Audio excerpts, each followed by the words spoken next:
The broadcast is live. You know, I hate Twitter, but I'm beginning to think somebody ought to make a Cavern of Chaos Twitter just so we can say, yeah, we're on this channel tonight or that channel. Or Paolo sometimes tweets out stuff. I've seen him. I think last week he put out a tweet that. Yeah, because we weren't supposed to be on yours. Right. Yeah, that's what made me think about it. Yeah, because my schedule is hectic and I don't like it. Yeah. Oh, I don't. I remember I put my stream on Twitter because nobody was expecting to be on my channel. Right. Right. And Gus didn't show up at the very beginning of the episode to give us 4 different names this week. Gus was still in a Portuguese watching a Portuguese live stream where I was 20 minutes ago as well. So it's probably not done. Gotcha. The owner of that live stream was complaining about a new French graphic novel which was finally launched in Portugal because the guy who wrote the preface is a complete moron. That happens sometimes. Well, I'll tell you what, I've had so little time lately, it's been crazy. Like, I have stacks of comics around me on a video I want to shoot, and they've been laying here for a week and a half. Right. And I'm like, I'll do it. I'll get to it. Then I turned around and to get some sketching in last night, Becky went to brush her teeth. And I looked over there and I grabbed my sketchbook real quick and I did the Sandman thing seriously in the amount of time it took her to brush her teeth. No thought to it. You know what I mean? I'm like, I didn't even know what I was going to be drawing. Then it took, I saw the eyes and I'm like, oh, it's Sandman. Now, here's the thing. By no means am I the artist that Jared is or anybody, or anybody else like that and stuff. But I've actually posted stuff on Instagram and Facebook that I spent like 3 hours on. Okay, I got a little bit of a response. This little shitty sketch that I did has took off on Facebook and Instagram for me. I'm like, you gotta be kidding me. People love Sandman. That's the power of celebrity. It's like, that post I made the other day on Facebook where I reposted where you and I were eating the burger at Big Fat Daddy's Burger Bar down in Charlotte. I posted something before that, nobody even commented, and I posted this picture of a hamburger and everybody loves it. I'm like, okay. I can't. I've lost my audience. I'm too old now. I'm not hip. That's what's happened, Scott. We're not hip. Everybody likes a good burger. And I saw somebody ask me where the burger was at, and it was like in the title. I think yeah. Oh, people don't read. Yeah. No, they do not. And it's not a show until we get this. Yeah. Find out one of a friend of yours that's younger than you needs a hip replacement. Apache, Comanche, Vandal, and Coney. That's because I'm the only one who put my tribal affiliation in the name. I want to say I'm Apache, but I think I'm going to go with Vandal. I feel vandalous, The Vandals. Oh, man. Yeah. The Coney were a Celtiberian tribe who lived in the area where my father's family come from. Okay. The Moors were also there, so I'm a Moop.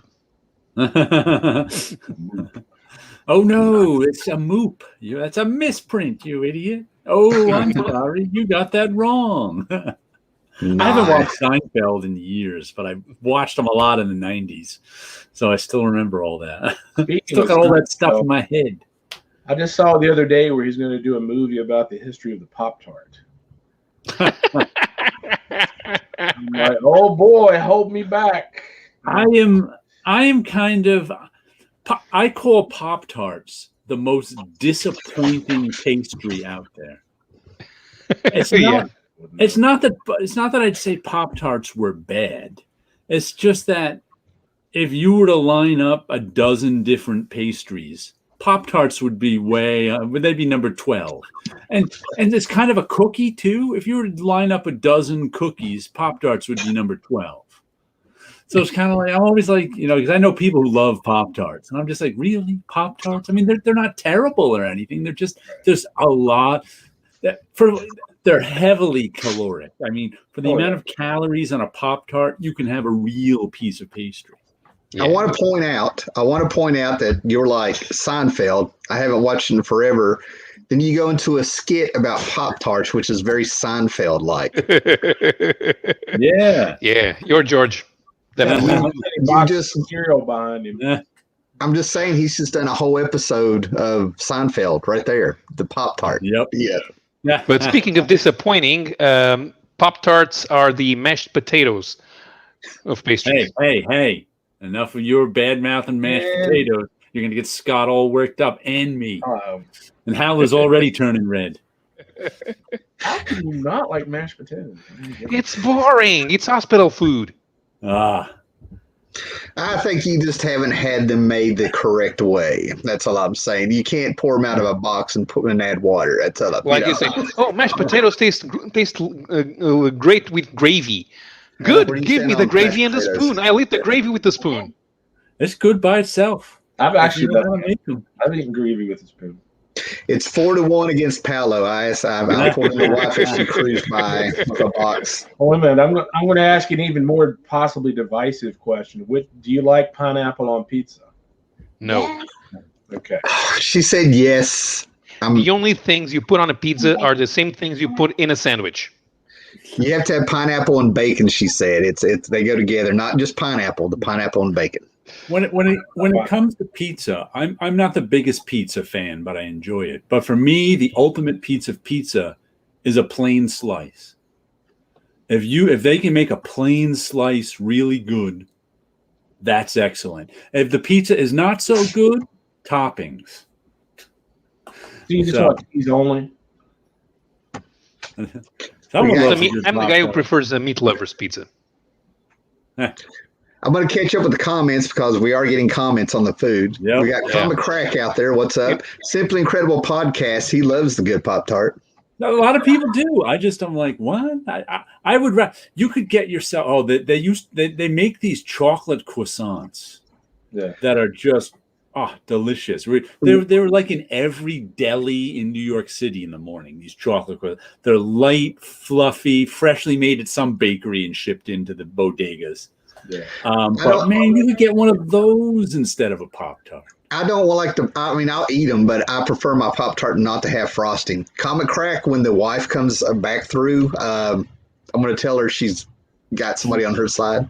I would just think if he likes pineapple on pizza, that's where the crack part of his name comes from. Jared is killing me. I'm actually eating buffalo chicken pizza right now. Yes, buffalo chicken. That's a good topping. How do you know the chicken came from Buffalo? It could have been from Albany or maybe the Buffalo ate the chicken. White Plains. Well, I'm just saying what he said right there. That has got to be a good time. Get home from work or whatever you do Friday night, grab a little pizza, put on some comic book talk, and just lay back and stuff your face. I'm down. Ironically, you can't touch your comic books while you're eating pizza. Too greasy. You're a man of you're a man living on the edge if you do that. I'm just saying. You can't even read them digitally. Exactly. Another pizza that's very good, that's a sign of a good pizza place, is if they can make a good white pizza. They can make a good white pizza. I don't understand those three words in that combination. Good white. Comic Crack, I know he's being polite and stuff, but he officially just invited us. I want him to think about that. I want you to think about that. I'll go to Canada and eat some pizza. I love Canada. Yep. I'll eat pizza, wash my hands, and then go through your comics. Just saying. Even mediocre pizza is usually decent. I will tell Comic Crack he can come on down to Virginia anytime. It goes both ways on that invite there. So I'll have the pizza in my left hand and be going through the comics with my right, and it'll be a trust test. You just eat all the pizza first, then wash your hands, then look at the comics.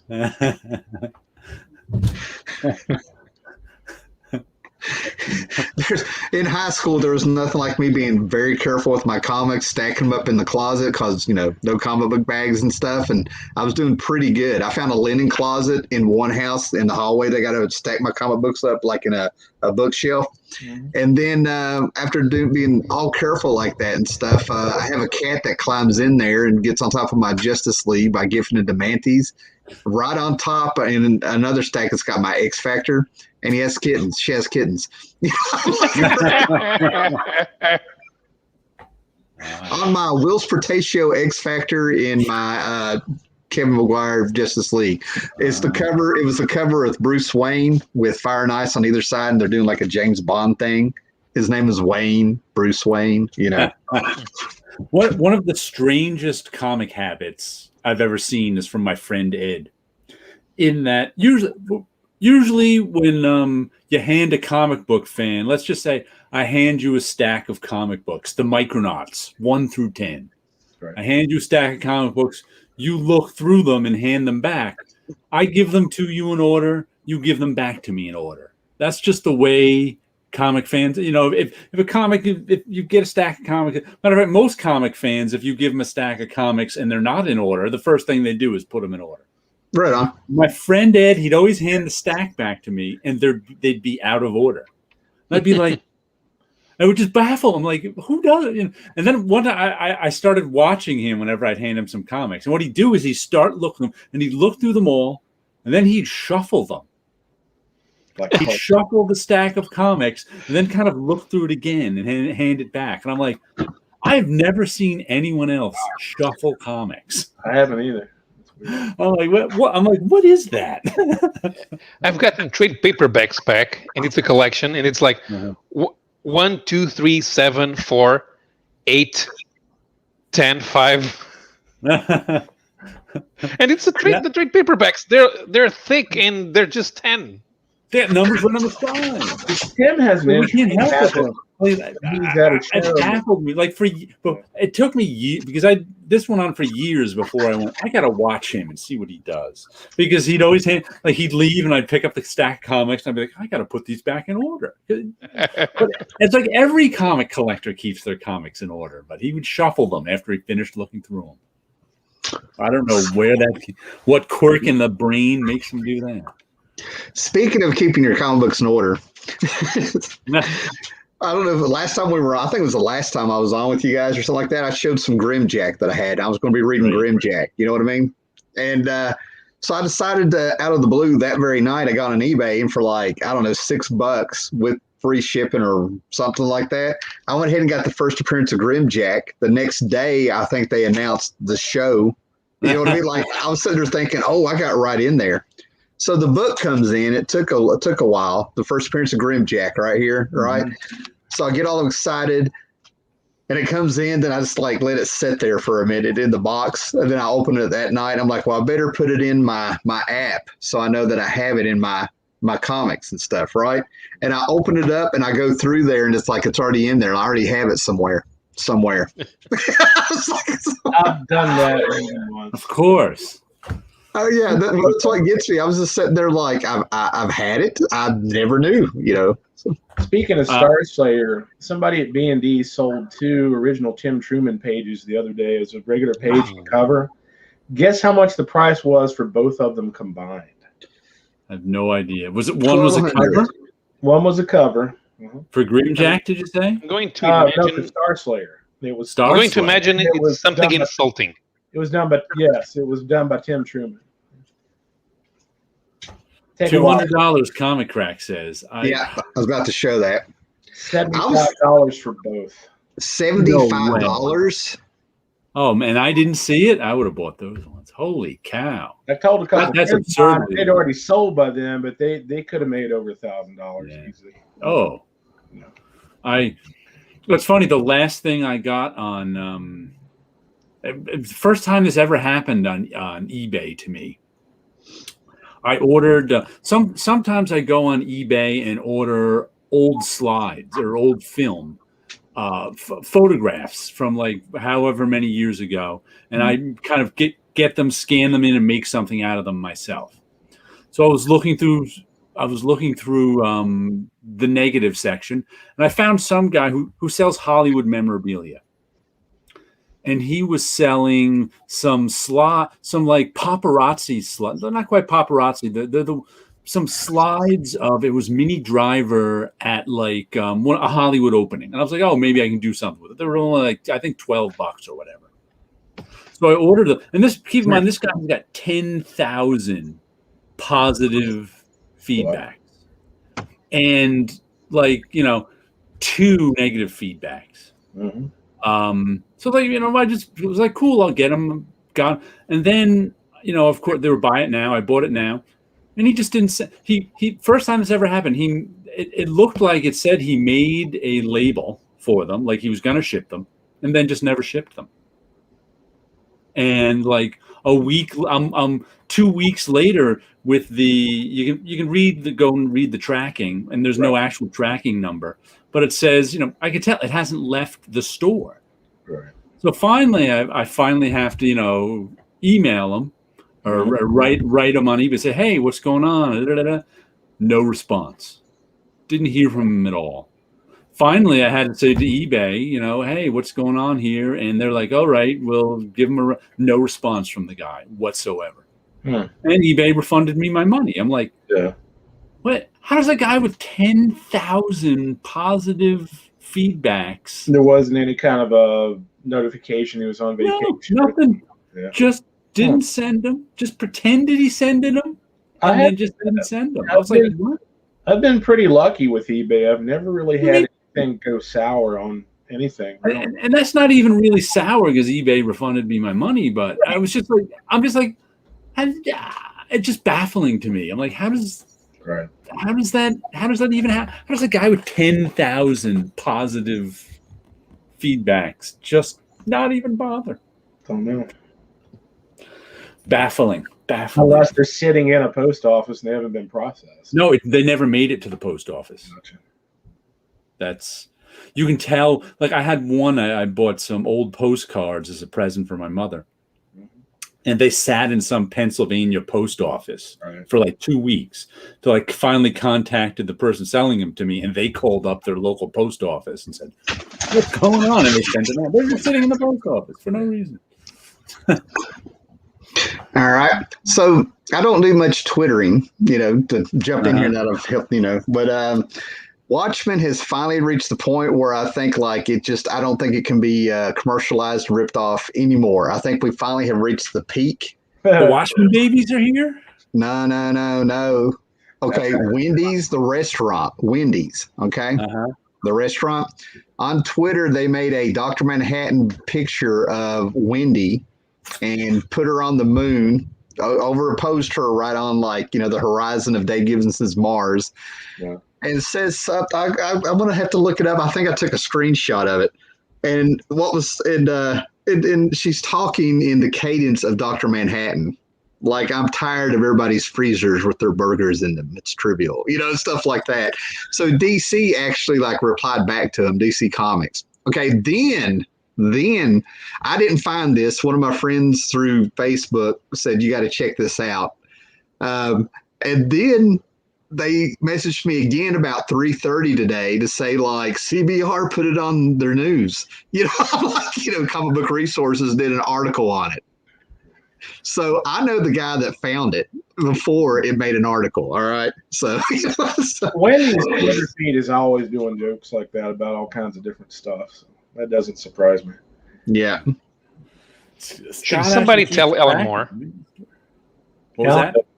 Should somebody tell Ellen Moore? No. He's not on the internet. Huh? I'm upset for him. Can you see it? There we go. Oh, that's ridiculous. I'm tired of lunch. These clowns. I am tired of people caught in the freezers of their beef. And I'm like, what you should do as a response is take a picture of a greasy bottom of a burger bag and make it like a Rorschach's mask. Well, I'm afraid that other restaurants are going to follow suit, and we're going to have McDonald's, a Rorschach at McDonald's or something, or a Hardee's comedian. I just hope it's unlicensed. Yeah. But yeah, so like I had to take that in, man, because like my love of Watchmen is deep and unashamed. You know what I mean? And I'm finally catching up. I knew I accepted the balloon was off the rose back in like 2012. That before Watchmen got me through it. So that anything else they do, I'm like been there. This set me back about 12 years. I'm just saying. I had a moment, and I'm like, damn, I'm at work too. Huh? I kind of like Jared's idea of the Watchmen babies. It was on The Simpsons, right? Like The Simpsons had a little thing where Alan Moore appeared on the episode. Alan Moore, Art Spiegelman, and the guy who did Ghost World. They were like at a comic book convention, and they turned into superheroes with muscles at the end of it. The Watchmen babies. Yeah. Oh my God, it was so funny. So who wants to see some comics I got this week? Can we heckle them? I'm in that kind of mood. Wendy set me off. Can we what? Can we heckle them? Yeah. Go right ahead. First week, this one turned into a whole different comic, Homesick Pilots. This is the beginning of the second story arc. A pile of Wendy's vomit. This is the second story arc, and the first story arc was this early 90s punk rock band who wandered into this haunted house. And two of them were killed, and the haunted house kind of grabbed the third one, their lead singer, and made her into sort of their agent to get some ghost stuff back. What do you have something to say, Tim? Oh, I'm trying to figure out how I know about this. Yeah, go ahead. You probably saw it, the first 5 issues I've talked about. So you heard about it from me on this show. So that's not that big a mystery. But anyway, in the beginning of this story arc, we get some members of their rival band, the Nuclear Bastards, and the government is trying to weaponize ghost power. So we've got these sort of these people from this other band and this sort of ragtag group of scientists trying to explore and weaponize ghost power. And it's just like, what a different story. How strange it is that, it's just like a completely different concept than the first 5 issues. So I find that a little weird, especially since Homesick Pilots is the name of the punk band from the first story arc, and they're all not in it in this second story arc. 2 of them are dead. One of them's like a ghost in the bottom of the ocean or something. So it's very strange, this second story arc. But it was good. That first issue was good. Not too bad.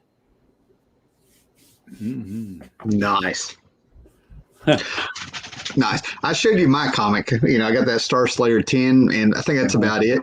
But I will say that I tweeted out a 2007 Rick Vetch Facebook post where John Constantine's real first appearance is number 37. And I put it on Instagram. And Roots of Swamp Thing is send me what Bicep did years ago, and all the comments of people telling Bicep he's wrong. Scott sent me a picture, and I looked down, and I'm like, oh, he sent him. And all I've put is thanks, man. He sent me a bunch of screenshots. So continue. Yes. Here's one I got. I got the first issue of a 6-issue mini that I liked called Vinyl. First off, I have no idea why it's called Vinyl. The art looks very much like Invincible. And I get, like I said, I liked it. It's by, who's it by? Doug Wagner, Daniel Hilliard, Dave Stewart on colors, and Ed Dukeshire on the letters.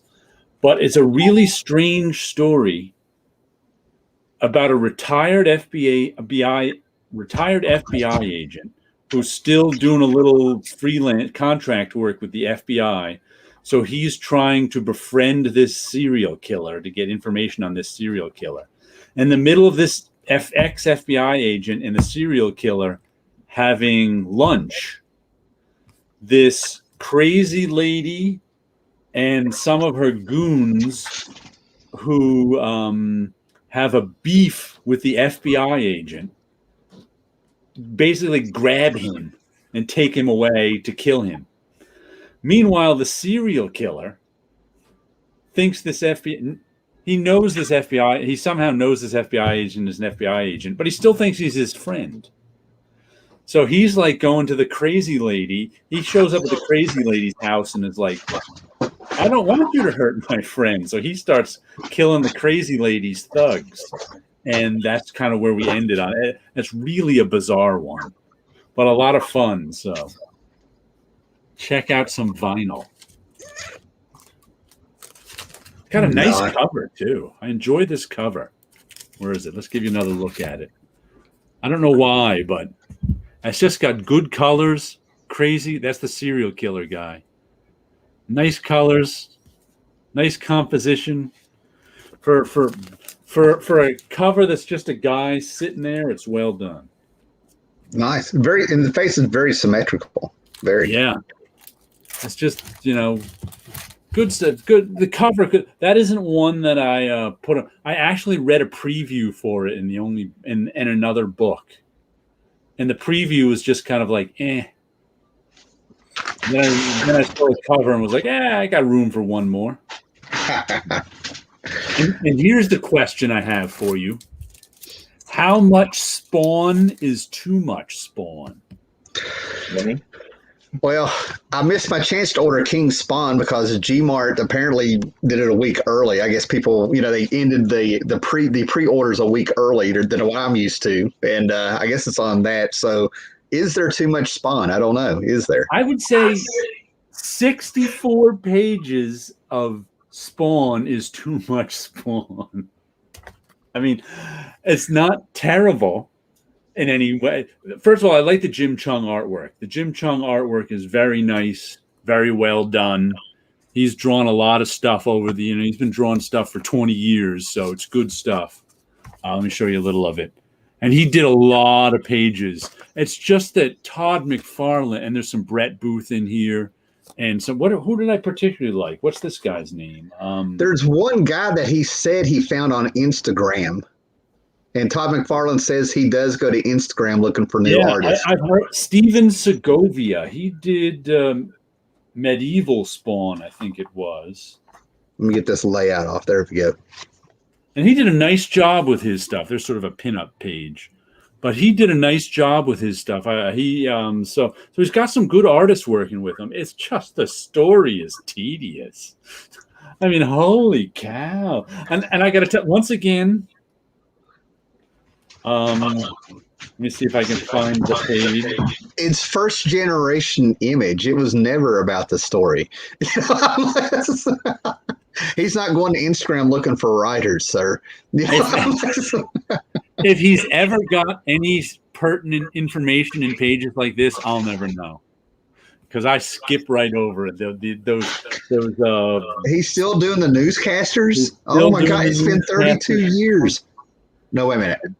30 years. No, 29. I used to actually have a Misfits thing going on. I actually used to have one piece back when I had my sides buzzed and my top spiked up. I had a devil lock coming. I actually didn't know the Misfits in those days. We used to call it the angler fish because I'd have one piece of hair coming down like that. And it would stick out, and the rest of it was short on top and the sides. So I did have that look for a while. That's why I learned who the Misfits were. No idea who the Misfits. See, I had a wimpy little devil lock in 97, 98 because I was in the military. I couldn't get a good one, But like at one point, Spawn gets ripped in half, and it just slowed him down. And there's this whole theme going on with somebody taking over something for some reason and other Spawns showing up for some reason. It's like 64 pages is way too much Spawn. He cannot keep a story going for that long. So I'm wondering if we got 6 and 7 people, somebody's dipping in and out or something, right? So I'm wondering, and even on the rerun, I don't care, but I think I hung around Spawn for the first 50 issues, right? So whatever happened to the fact that he had limited amount of powers? I mean, they had the meter. When you open the book on the front cover, it told you how much of Spawn's powers were left. And he was gonna die when he reached the end, wasn't he? Yeah, if he had enough power to crack the Earth in half, but that would use up all his powers. That's how McFarlane explained it. So it's like he can have any power he needs, but it's going to take a certain amount of power. He's only got finite. It's finite. That ties in the Neil Adams theory that the Earth keeps expanding. So maybe Spawn didn't have that much power after all. Yeah. So I'm just sort of wondering how McFarlane got out of that. Did we have a story that? I'm sure they did. This is the most I've ever read Spawn ever. I bought the last 6 or 7 issues of it, and that's the besides I've only ever read one. Well, pardon me. I read the Eric Larson, Todd McFarlane Spawn. That's the only other thing I read. Other than that, I picked up one issue every 100 issues and went, oh. It's a $3.99 book, so I kind of feel obligated to pick up Spawn just because he's keeping the price low. I think there's a lag, but anyway, I've said it before. I will totally get off of that. Yep. There we go. Oh, okay. But I've said it before. I'll say it again. Here it is 29 years later since Spawn came out, and he's got us talking about it again. He's got other people talking about it again. Good for him.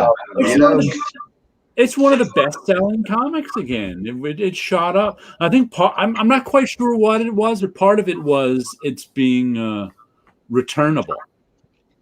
So you can order 100 copies of Spawn for your store and return 90 of them. Jared, can you return the one you already bought? I don't know. So Matthew Rasco says he's just returned from having his shoulder reset at the hospital, which I'm sure was just a pleasure. Like a bicycle seat for a girl. I'm sure that was just comfortable as could be. That sounds like it hurt. Yeah, but this show comes on a rewind, man. You didn't have to hurt yourself trying to get to it, man. I appreciate it.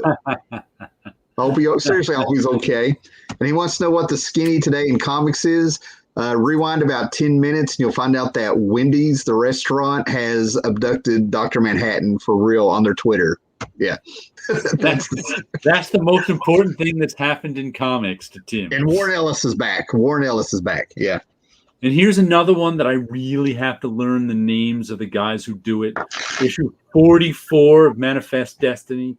And I've read all 44 issues. It's ending at 50. It's got some great artwork, some great coloring. It's Lewis and Clark versus monsters. But I just don't, who does this? I don't. The writer is Chris Dingus. Matthew Roberts is the artist. Owen Gianni is the colorist. And Pat Brousseau is the letterer. And it's one of these new comics. It's funny how sometimes these newer names don't stick in my head. And I'm just like, why is that? But as we get older, we run out of memory. I've been buying this for 44 issues. I should know who did it. But same thing happens with music too. It's like, you listen to some new music and you like it. Right. But it doesn't stick in your head like the older stuff does. I actually, about once a year, though I haven't done it in a year or two, will go on iTunes and find a playlist, let's say a CD's worth, 20, 22 songs of new music that I like. And I put it in a playlist and I listen to my playlist. But then I'm like, I have no idea who sang it because there's no DJ there telling me who sang it. So I don't remember. I remember when Manifest Destiny, the first 6 to 9 months, it was super hot, right? Yeah. Super hot, right? And I knew it was over because the last 2 years I've been finding them in dollar boxes, Which it amazes me that Something's Killing the Children is still hot. They had issue 16 or 18 come out recently.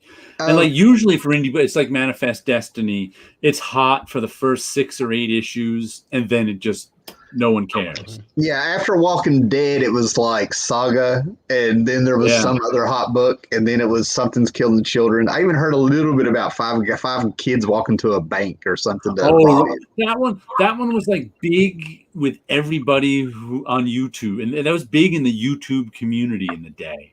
Yeah, I remember GPAP doing, and Undisputed Frost was pushing that, and a couple other people. I would go into Books A Million in Bristol, Virginia, and in Winchester, Virginia. We're talking 7 hours apart because of work. And I was traveling every month between that, and there would be like these variant covers, first print and stuff that would not move. They were like at Books A Million, #1, sealed and bagged. Like they were first prints and whatever and all this stuff. And that's when I figured out it was like, it's just a YouTube thing. That's all I could figure out. I'm like, nobody's buying them for 3 months. And then I just stopped looking, Matthew Roscoe's shoulder popped before the show. Due to my shelves collapsing under the weight of 2018. Oh, wow.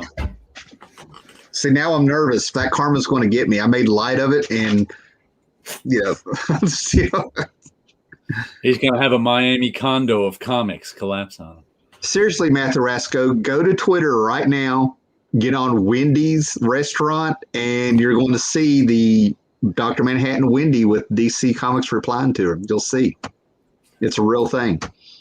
This one I've been liking more and more, especially since I realized Sanford Green, the artist, is doing this sort of, I can only compare it to early 90s guys who are doing this sort of double page spread, pinup style storytelling where the whole story is structured around these big images. And it's this horror book that's just got, and they got to, this is the third story arc. And they lost, kind of. Earth is starting to be overrun by monsters. And they're trying to figure out what to do. And they're fighting the monsters. And they're not winning. And all sorts of stuff is going on. And I'm really enjoying it. And then they've got these essays in the back that I'm liking, too. That are about, a genre I never knew existed, black horror. And it's sort of a subgenre of a genre. So, and they're giving us the history and some of the big books in it, and I'm finding that interesting too. Just because I've never, and they even had a nice little a nice little article on a painter who does these sort of where's he from? Jamaica. So he does these paintings that are based on Caribbean mythology. So even that's some interesting stuff. And so I'm enjoying the articles in the back of this too. But it's been a good book lately. Well, I only started with issue 8, so I don't know what the early one was. Nice. So I was going to look up Tim Truman on Facebook to check out those covers, that cover in the page that Scott was talking about. And apparently Tim Truman is saving wild bunnies. Oh, right. Okay, save those wild bunnies. You won't find those pages on Tim's Facebook page. You'll find them on B&D's page. Nice. B&D Comics out of Roanoke? Yeah. Okay, cool. Oh, the last book I got is Bloom #2, which I really enjoyed issue 1 and I really enjoyed issue 2, but this poor guy. It's got some nice artwork in it. Let me see who does it. Ted Sikora and Butch Mappa. But it takes place in 1969 about with a guy who is a mechanic by day and is working on his graphic novel by night. And he's got a girlfriend who he's serious with. But then he ran into this woman at a show that she was a dancer in this rock band that he wanted to make into the villain of his piece. So he wanted to take some reference photos of her. So they finally get around to doing it in the first issue. And but then they end up getting kind of wild and crazy and sleeping together. And he's just like, oh no, maybe I shouldn't have done that. I've got a serious girlfriend. And then this issue is the post sleeping together, and they're still out in the woods doing it. And you're discovering just how crazy this woman is. And there's something a little like at one point, and she's gorgeous too, of course. But at one point, she's like, ooh, she gets this. She's like, oh, I want to take more pictures. I want to be one with nature. And he's like, you know, you got a big bug crawling on you. And she's like, I know. I want to make that part of the picture. And she takes the big bug and she presses it into her eye. And then somehow the bug disappears and she's got like bug leg makeup on her around her eye. And he's like, how did you do that? And that's your first sign that this woman might be there's something wrong with her. And then she like at another point she like run while they're still taking pictures, and he's now lost in the woods with her too. As they're still taking pictures, she runs off and he catches up to her, and she's got like an opossum's tail in her hair. And he's like, oh, where did you get that? That's a little creepy. And she's like, don't worry, it's fresh. And she had just killed the opossum and took the tail off. So it's getting, she paints symbols all over her body for his character, and she loves it. So it's getting really, I mean, this one's, it might be a metaphor for dating a really crazy woman, but I'll confirm that anyway. But it's been a really fun ride. I think it's only a mini, probably. Okay. But enjoyed that one thoroughly again. I have no idea where the story's going, besides this guy's life probably blowing up. What a lot of people don't know is, like, I'm so glad he recognized the thumbnail and stuff, but what people don't realize is that, like, a lot of the titles that I get for the show are actual titles of comic book stories, right?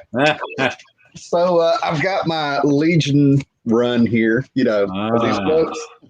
And I picked this particular issue because this is where I'm at rereading the whole series, right? Number 7, right?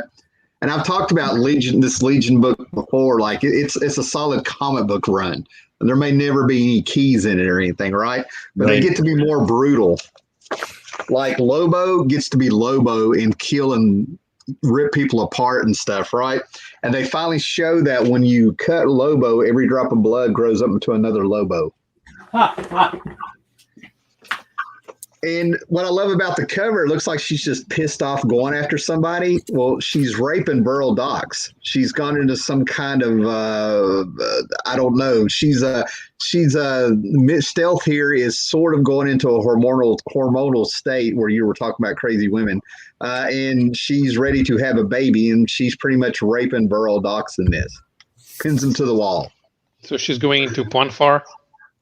Ponfar, that is the way to do it. And he's putting up a fight. She comes at him all sweet and stuff, and then when it's over with, she's like, "Get ready, boy, it's coming." So there's a theme tonight, man. I like how we're all lining up on everything tonight. So, and the name of this one is The Nature of the Beast. So yeah, So there's a little game. If you really watch the show, there's a lot of episodes where it's the actual name of a story from a random comic. They just thought I was witty. I know what they're thinking.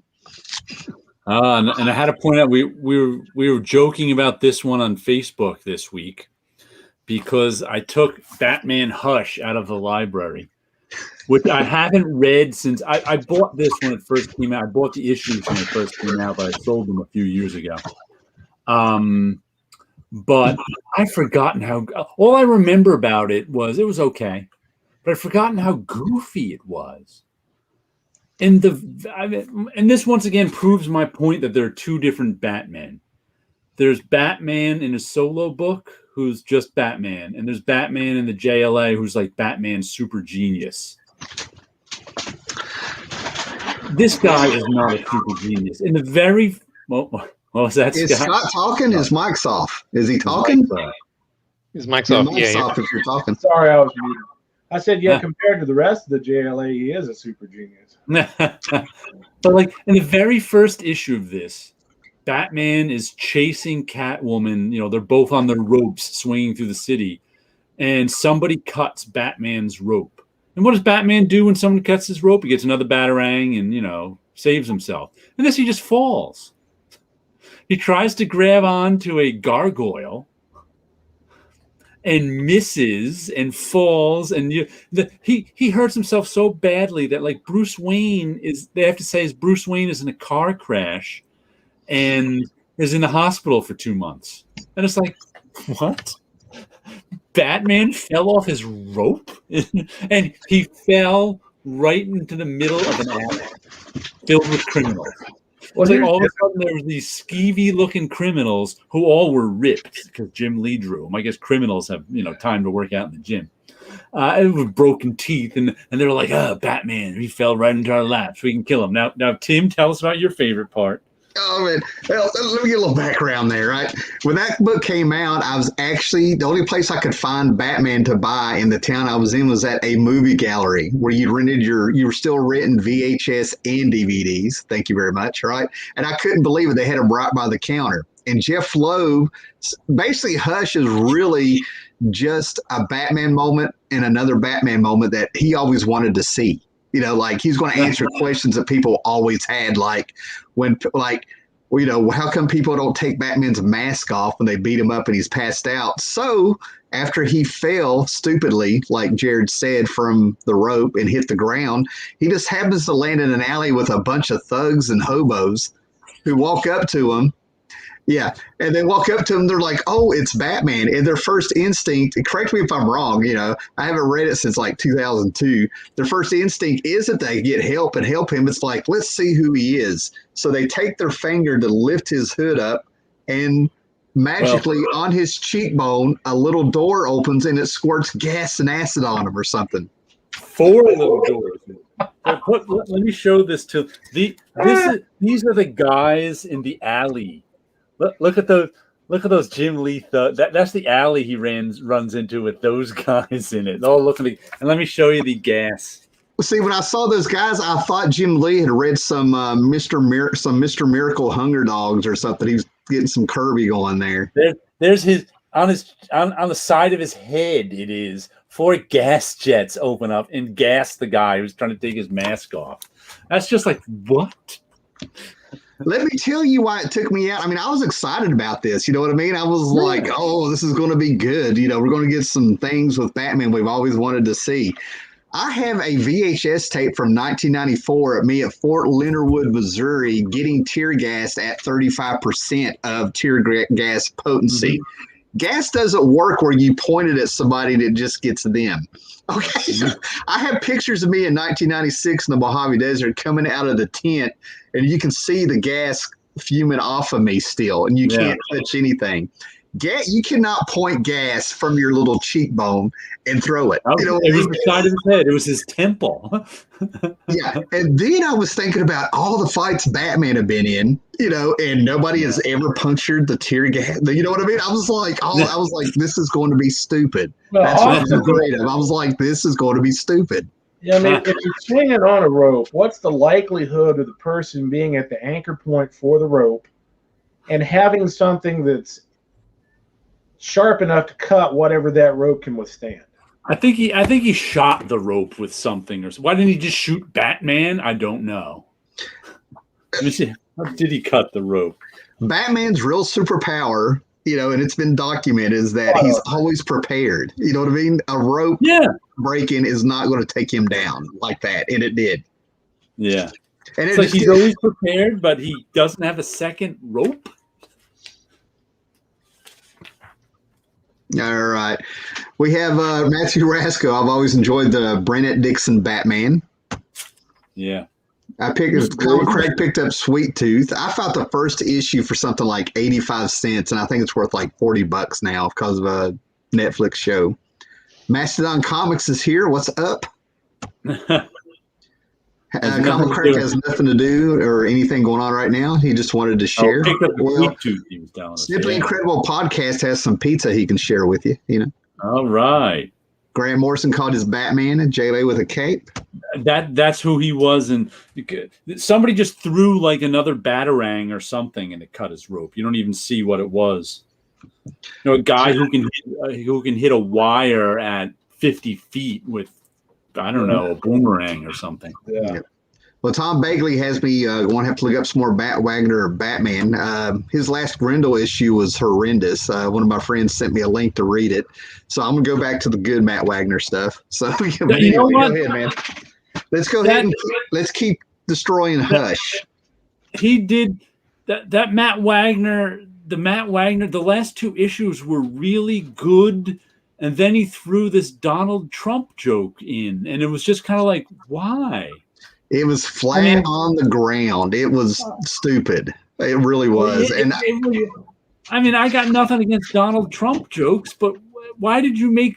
And that was the only 2-issue story arc in that Grendel series. And the climax of the 2-issue story arc was Grendel versus Donald Trump, and it was like, what? Yeah. Yeah, and look at this. Now, this is a stack of Matt Wagner stuff, right? Okay. Mm-hmm. If I'm saying Matt Wagner's last issue sucked, I'm willing to stand by that. But the issue didn't suck. I disagree that the issue sucked because it had some of the best. The last 2 issues had some of the best Matt Wagner storytelling and drawing in it. But the ending was just stupid. I mean, the issue didn't suck. The ending was just stupid. It was like, huh? Okay. This is okay. We're talking Grendel. Now, I'm not a big Grendel fan, but I mean, I've been catching up on my Grendel. Right. So, Grendel and Shadow and stuff, right? And Grendel has a certain tone. Okay. Right. I don't want to say it was like disagreeing with the political stuff. That's not what I'm talking about. But it's Grendel. And he came up with a character that this story would have worked in Mad Magazine, not Grendel and the White Man. It was bizarre. It was bizarrely out of place. You know what it reminded me of? Nowhere it would fit in. It was all of a sudden an issue of Nexus broke out.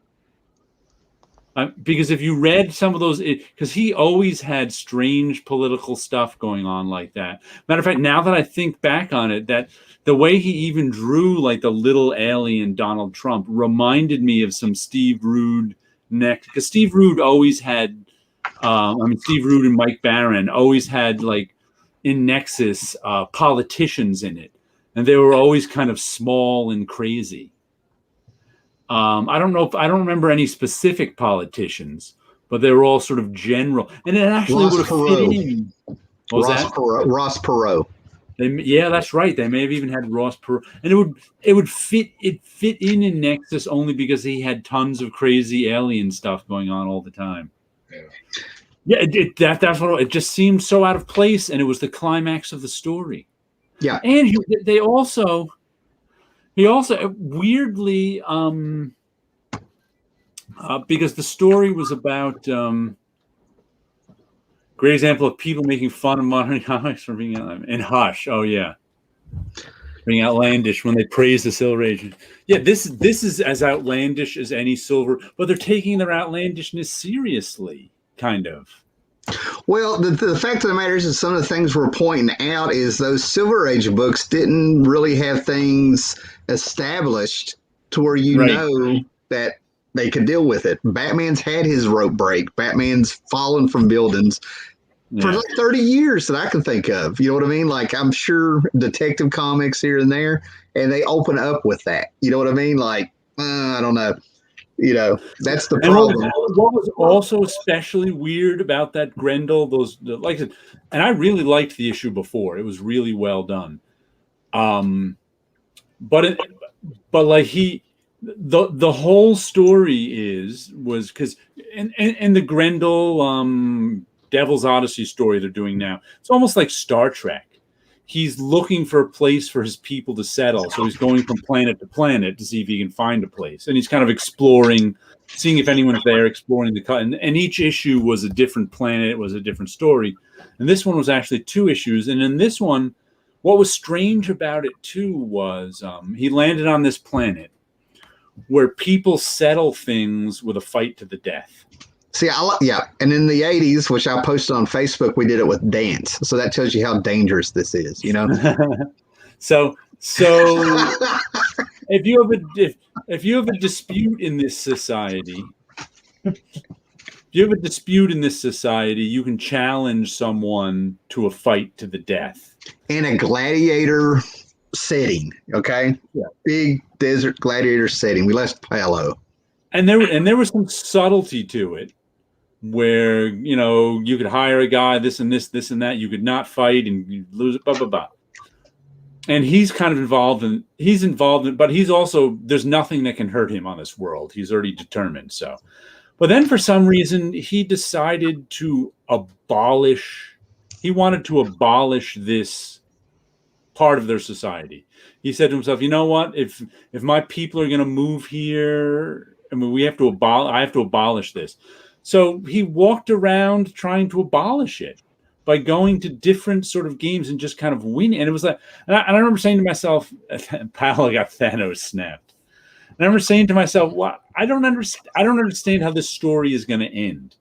Because there's no way one guy walking around, Grendel dead, one guy walking around is going to abolish this planet-wide cultural artifact. It's just impossible. But he even gets this sort of sidekick, this little acolyte of it. There's the acolyte on his side, who he promises to protect and whatever. And somebody's seen Star Wars there. And then he comes to this, who's supposedly the big head of something. I don't know, the planet, the area, though there's never really that clear. This great warrior, and he's going to fight him to try to abolish this thing. And there he is. The great warrior ties him up. But the really sad part that should have been was that this great warrior ends up being Donald Trump, played comedically. Yeah, I'm going to let people just see the pictures you're talking. They can make their own mind up because the setting, it's very, there's some Von Bode in here, in some of these panels I'm seeing. Some Mad Max, big gladiator. They set it up like some shit's going to go down. Storytelling are top notch. But then even his acolyte, there's the Donald Trump character, Gamma Gorach. And it's just this really weird ending of him having to fight this, and him, of course, he wins in a second eventually, but not before that little character kills his acolyte who Grendel swore to protect, but then ended up now. And it was just kind of like that should have been a real sort of touching, dramatic moment, but it was lost in all this weird parody comedy. Yeah, Grendel stands there tied up, just being silent, watching him, and he's got this guy running around like a little maniac saying fake words, fake this, trying to do like this. It's not even subtle. Yeah, parody. And that's what I'm saying. Matt Wagner's book, Matt Wagner's decision. I think this was delayed because of the pandemic. So yeah, when it came out, Trump was probably still president if it came out when it's supposed to. Yeah. But you take Grendel with that tone and that setup like you're talking about, and I'm telling you, man, it's a character out of freaking John Kricfalusi, Ren and Stimpy, or Mad Magazine. It's not, he ruined it. And I feel like he's doing this to like get attention or to show his comic book friends like, hey, look what I did. I feel like he sacrificed a really good story that a lot of people were invested in and waited on a long time. And I'm a Wagner fan. I'm a Matt Wagner fan. I've said it here before. Right. See, I think he only wasted the last two issues because each issue has been its own individual story. So it's not like this was the culmination of the Mage Saga or something like that. It was just the culmination of a 2-issue story. But still, it was like, what? It was baffling. Alan Moore used Bill comedically in an issue of Supreme, which was also weird, hilarious, but weird. The Space Giant begged Supreme to hit him because he couldn't take any more Hillary. Yeah. I've got all my Supreme right here. I need to find that. I don't remember that, but I have no doubt it's Tom Bailey. He stirs us right. Yeah. What about who would win in a one? Whoever the writer wanted to win. I don't even remember Hush. I just remember Hush being like Jason Todd or something. I don't even remember him as a character. No. Hush ended up being a doctor friend that Bruce Wayne grew up with, and they made you think it was Jason Todd, and they completely went down on the end. It was going to be Jason Todd the way they read. And they retconned it in the sequel where it was Clayface. Or maybe they did it in Hush, but it was Clayface The skies with Jason They Todd. pulled another Captain Atom. Mm-hmm. They always do. Just because people guess it doesn't mean that you have to change it like this. Yeah. Yeah, I agree with you. Yeah, I mean, but right? Props here to Movie World Comics for going way back, which blows my mind. It's way back now, where the Dr. Light lobotomy and Identity Crisis. Yeah. I remember the line Dr. Light said. He was like, "You took my mind and fed me to your children," and he's talking to the Justice League about the Teen Titans, and I was like, "That's rather poetic, Brad Meltzer. Well done." But Killer Croc is the one villain in modern Batman who always he like epitomizes to me that there's two Batmen. Because in the JLA, the Batman has a plan to take out every member of the JLA. And in Batman's own book, he can't take out Killer Croc. Yeah. So it's kind of like you got a plan for Superman, but not Poison Ivy. See, that seemed a little weird to me. See, and you're taking me back because, like, around the time I stopped reading Batman, Kelly Jones was on it. That's the only reason I was really on. And Killer Croc had gone to live in the swamp with the Swamp Thing. Swamp Thing looked at Batman and said, "He's one of ours." And you had Croc in water up to his eyes like that. Yeah. And then he just pops up in Hush, and I'm like, "What happened?" They didn't care. So not only is Batman smarter than everybody in the JLA, he's smarter than the writers too. Yeah. Well, I remember reading like Batman books as a kid and stuff because, like I told you guys, I got teen books so I could get more bang for my buck, more heroes, and I was always wondering, like, why don't you just call the Justice League if Gotham's in danger?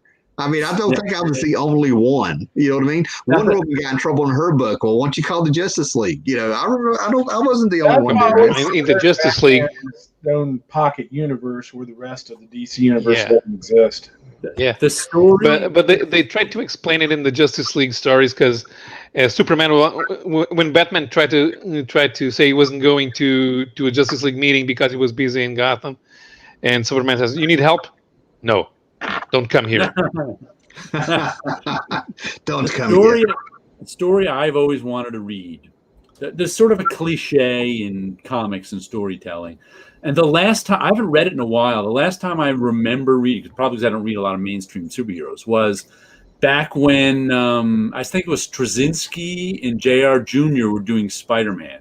It was the beginning of all that spider token stuff. And I think, who was the big villain? Ezekiel or somebody? Some other spider villain guy as Ezekiel, something like that, and it was one of these. Oh, Spider-Man knows his doom is coming, and Spider-Man's like, and this big spider token guy was coming to beat up Spider-Man, and like everybody else is in space, and like Spider-Man's trying to get help, but the Fantastic Four and the Avengers are in space. Just once, I want the Thing to be home. And Spider-Man's like, I need help. And the big villain shows up and the Thing just punches him. It's like, this guy? Boom, boom, boom, boom. And the story ends. Because the story always keeps going because nobody's home. Everybody's off in space. It's like Spider-Man has to fight alone because there's no one there to help him. If you have the Fantastic Four appear in Straczynski's Spider-Man, Straczynski was probably going to explain that they had totemic powers and the new bad guy was going to take him out just to say, look how badass this guy is. Yeah. So Tom Bagley says he's rereading Supreme lately, and there have been some laugh-out-loud moments. A villain turns to a bunch of Bon Jovi fans into light particles, and Supreme is like, no big loss. Now, which Supreme is that? Is he rereading Alan Moore's Supreme or all the Supreme? He said Alan Moore, yeah. Well, I'm just wondering if anyone ever reads anything but the Alan Moore Supreme. I read the first 6 issues of Supreme and got out of there. I think he took. I read some early issues, but I'm like, right now, if anyone ever goes back, like I've heard people go back and reread the Alan Moore Supreme, no doubt. But no one goes back and rereads the pre-Alan Moore Supreme. What Tommy said there, it has to be fiction because a light particle would have some sort of brightness associated with it, and that's not a Bon Jovi fan. So. I stopped reading that Supreme when he took Thor's hammer. I was like, what are they doing? Nah, that is There's Justice League Detroit. Why not Gotham? Yeah, Good I question. have a video I did just downing the Justice League Detroit, and I still get comments about every 3 months on it. It blows my mind how people have memories of that. Mine the comic says Ezekiel. Yeah, okay, so it was Ezekiel. Yeah, at first it was a guy called Morlun, and Ezekiel was supposed to be Spider-Man's ally, but then he tried to convince Spider-Man that he was Uncle Ben, and then he betrayed him. And then he went out like a bitch. I'd pay good money to see a story where Superman goes to town on a Ra's al Ghul. Imagine Carter just plowing through ninjas and one punching Ubu like Batman's the guy Gardner. I always like the law of inverse ninjas. Go ahead, Scott. What'd you say? When they do these writers' retreats and all the editors and whatever, plot out these books, they should give these plots to 5-year-olds. And the 5-year-olds says, wait a minute. I can remember. I can remember my my semantics professor way back when I was in college. Professor Toby was his name, saying, if you're ever at a job or work or someplace and you ask the questions a typical 5-year-old would ask, you'll get labeled a troublemaker.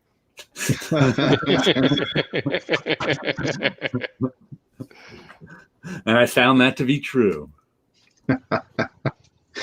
The trick to reading Alan Moore's Supreme is that he was doing like the Superman stories that he liked, that he wanted to tell. Yeah.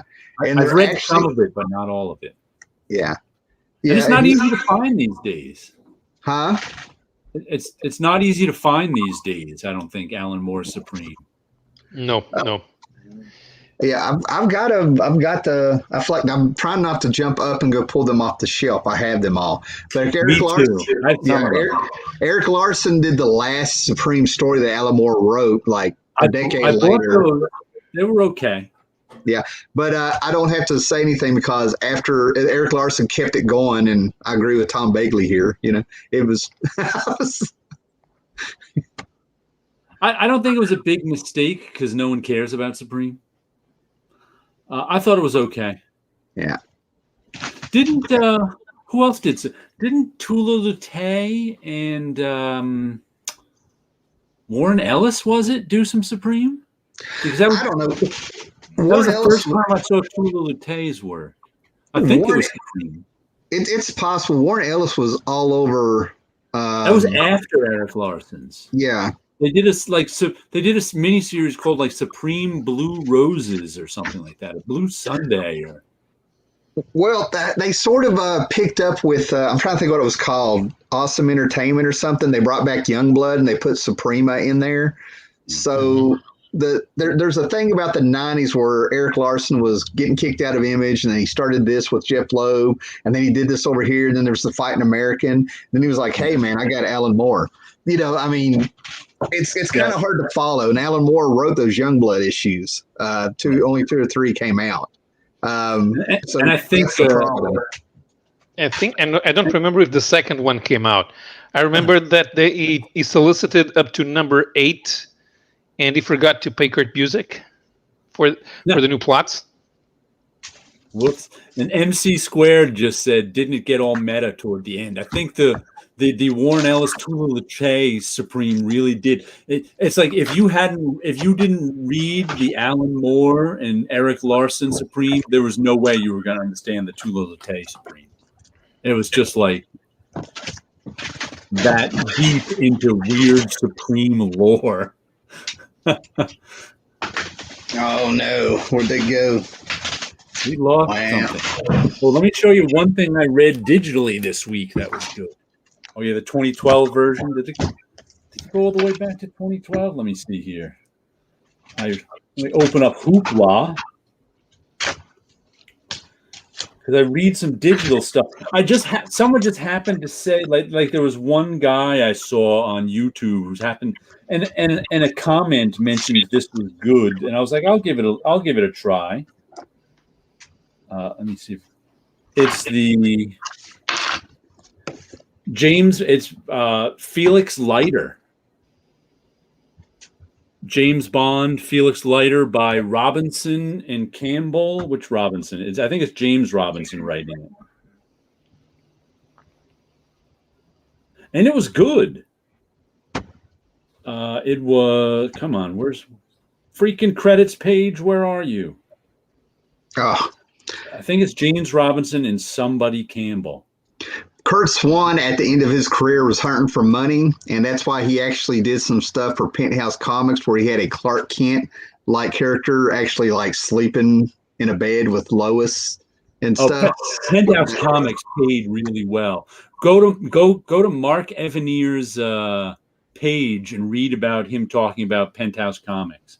James Robinson and Aaron Campbell. Dude, Felix Leiter is the CIA agent from the James Bond novels. Right. And they just did a really nice little, I think, 6-issue series on him in Tokyo. Yeah, this you can get it on Hoopla. It's just called Felix Leiter, Leiter, and I was surprised how much I enjoyed it. Just a nice series. So far, the Warren Ellis James Bond was good. Warren Ellis and I can't remember the artist's name. I'd never heard of him before, but that was really good. And this James, so those are two decent James Bond series from Dynamite. They should do a sequel and have Dave Berg draw it and call it The Lighter Side. Dave Berg. Yeah. Well, I read that Ellis Supreme, and it's Ellis at his most incomprehensible. He was in love with hard science philosophy in it. Yeah, it was only comprehensible if you read Alan Moore and Eric Larson's Supreme. Otherwise, it was very incomprehensible. There are a few things that will turn me off as quick to a comic as somebody going off on philosophy. I don't mind philosophy. It just has to be interesting. Yeah, but when they start going on these long diatribes and you just say, no, stop. Long diatribes to be comic. Yeah, the editor of Penthouse Comics took his own life by jumping from a building. George Caragone. He actually jumped on the inside of a building, atrium. Yeah, in the atrium. Yeah. Right. But like I said, I think I may have bookmarked it. So Mark Evanier, put George Caragone and Mark Evanier in your search engine, and I think I actually. Oh no. He is gone, right? Chelsea, are you guys still there? Yeah, we're still here. You both froze on my screen the same time he disappeared. Nobody was moving. And I was like, is it me or is it them? Maybe Jared. Jared got all excited about Mark Evanier talking about Penthouse Comics. So maybe he'll be. Penthouse Comics, though, had like a lot of great talent in it, man, which I always wanted like to get the full run, but a lot of them are pricey, man. And I think for all the wrong reasons. Yeah, I didn't realize I jumped out of the stream. Yeah. I said maybe Jared up too. I like the idea that you carried on the show in your room. I did. I kept talking. I found the bookmark I wanted for that George Caragone article. I said that you got really excited about Mark Evanier talking about Penthouse Comics. And he just does such a great job on it. And then I have no idea where I can use a link. I like how you sit. I like how you proved me right by going on with the show when you were off. So. I did. I didn't even know I was off it. Funny. You guys have in StreamYard. That's weird because like you have been able to share. It used to be you could share things. All I had to do was approve it. It would show up in its own little box at the bottom. Right. Let me see if there's a. Nope. I'm not even getting. Having issues with share. Can I share a link? Share. I can share a video file or a screen. Can't share a link. Oh well. I'll have to put it down below when this is over. But it's a good little piece he wrote on sort of what was going on at. I've read that. Penthouse Comics at the time. Penthouse Comics had great talent on it. We're talking Gray Morrow, Bart Sears, Keith Giffen, pretty much the whole crew. Kevin McGuire. Then it had like really adult pieces in it, of course, but I mean, it was really artful. It had some great Mark Texeira stuff in it. the little pinups and stuff. I mean, the art was fantastic. It had real talent on it. It was just full of kink and boobs. You know what I mean? That was their sister line, their science fiction series, which is called Omni, was the same kind of setup on it too. I think I said Dan Dare, and I didn't mean to say Dan Dare. There was a character that was a female, and it was like World War II, and she could only get her alter ego to appear like Diana Prince to Wonder Woman by having an orgasm. So no matter what the danger was, she had to hurry up and find a way to have an orgasm for a panel or two. And then she would be like super naked Amazon woman ripping her clothes when she got bigger. I just remember some of the artists coming into Marvel going, "It is crazy up there." It was sex, drugs, and rock and roll up at Penthouse Comics. Yeah. It was crazy. Somebody stole one of my issues of Penthouse Comics, and they admitted it to me. They kind of apologized, and they told me they stole it because there was a story about a girl, and I remember it. I could see the image in my head, but she was like laying down in front of a grave with her feet on the tombstone, and it was Kurt Cobain's tombstone. And it was this whole story about the girl, and I didn't get to read it, So when the girl's name was Kim, she was dating one of my friends named Jamie. She and Jamie broke up and stuff. And I saw her months later, and she just finally admitted it, that she took it. But she thought she'd be able to get back in my apartment where she was dating Jamie to give it back to me, like I would never miss it. And I'm like, "Where's it at now?" And she was like, "I think Jamie took it," which was a lie. She just didn't want to give it back. I wonder how hard it is to find those Penthouse Comics now. They're all over eBay, but they're expensive. The last time I looked, they're expensive. I'm trying to think where mine are. I've got them again. I've got them over here on the shelf or over here, or they're in my magazine box. But yeah, I loved them. And not for the smutty reasons. There was some real talent on them. Yeah, real talent was on him. It was great. Mobius, they had Mobius doing this unpublished "This Is Not Batman" story. It had a sense of humor to it, Oh yeah, the Penthouse. Yeah, they were.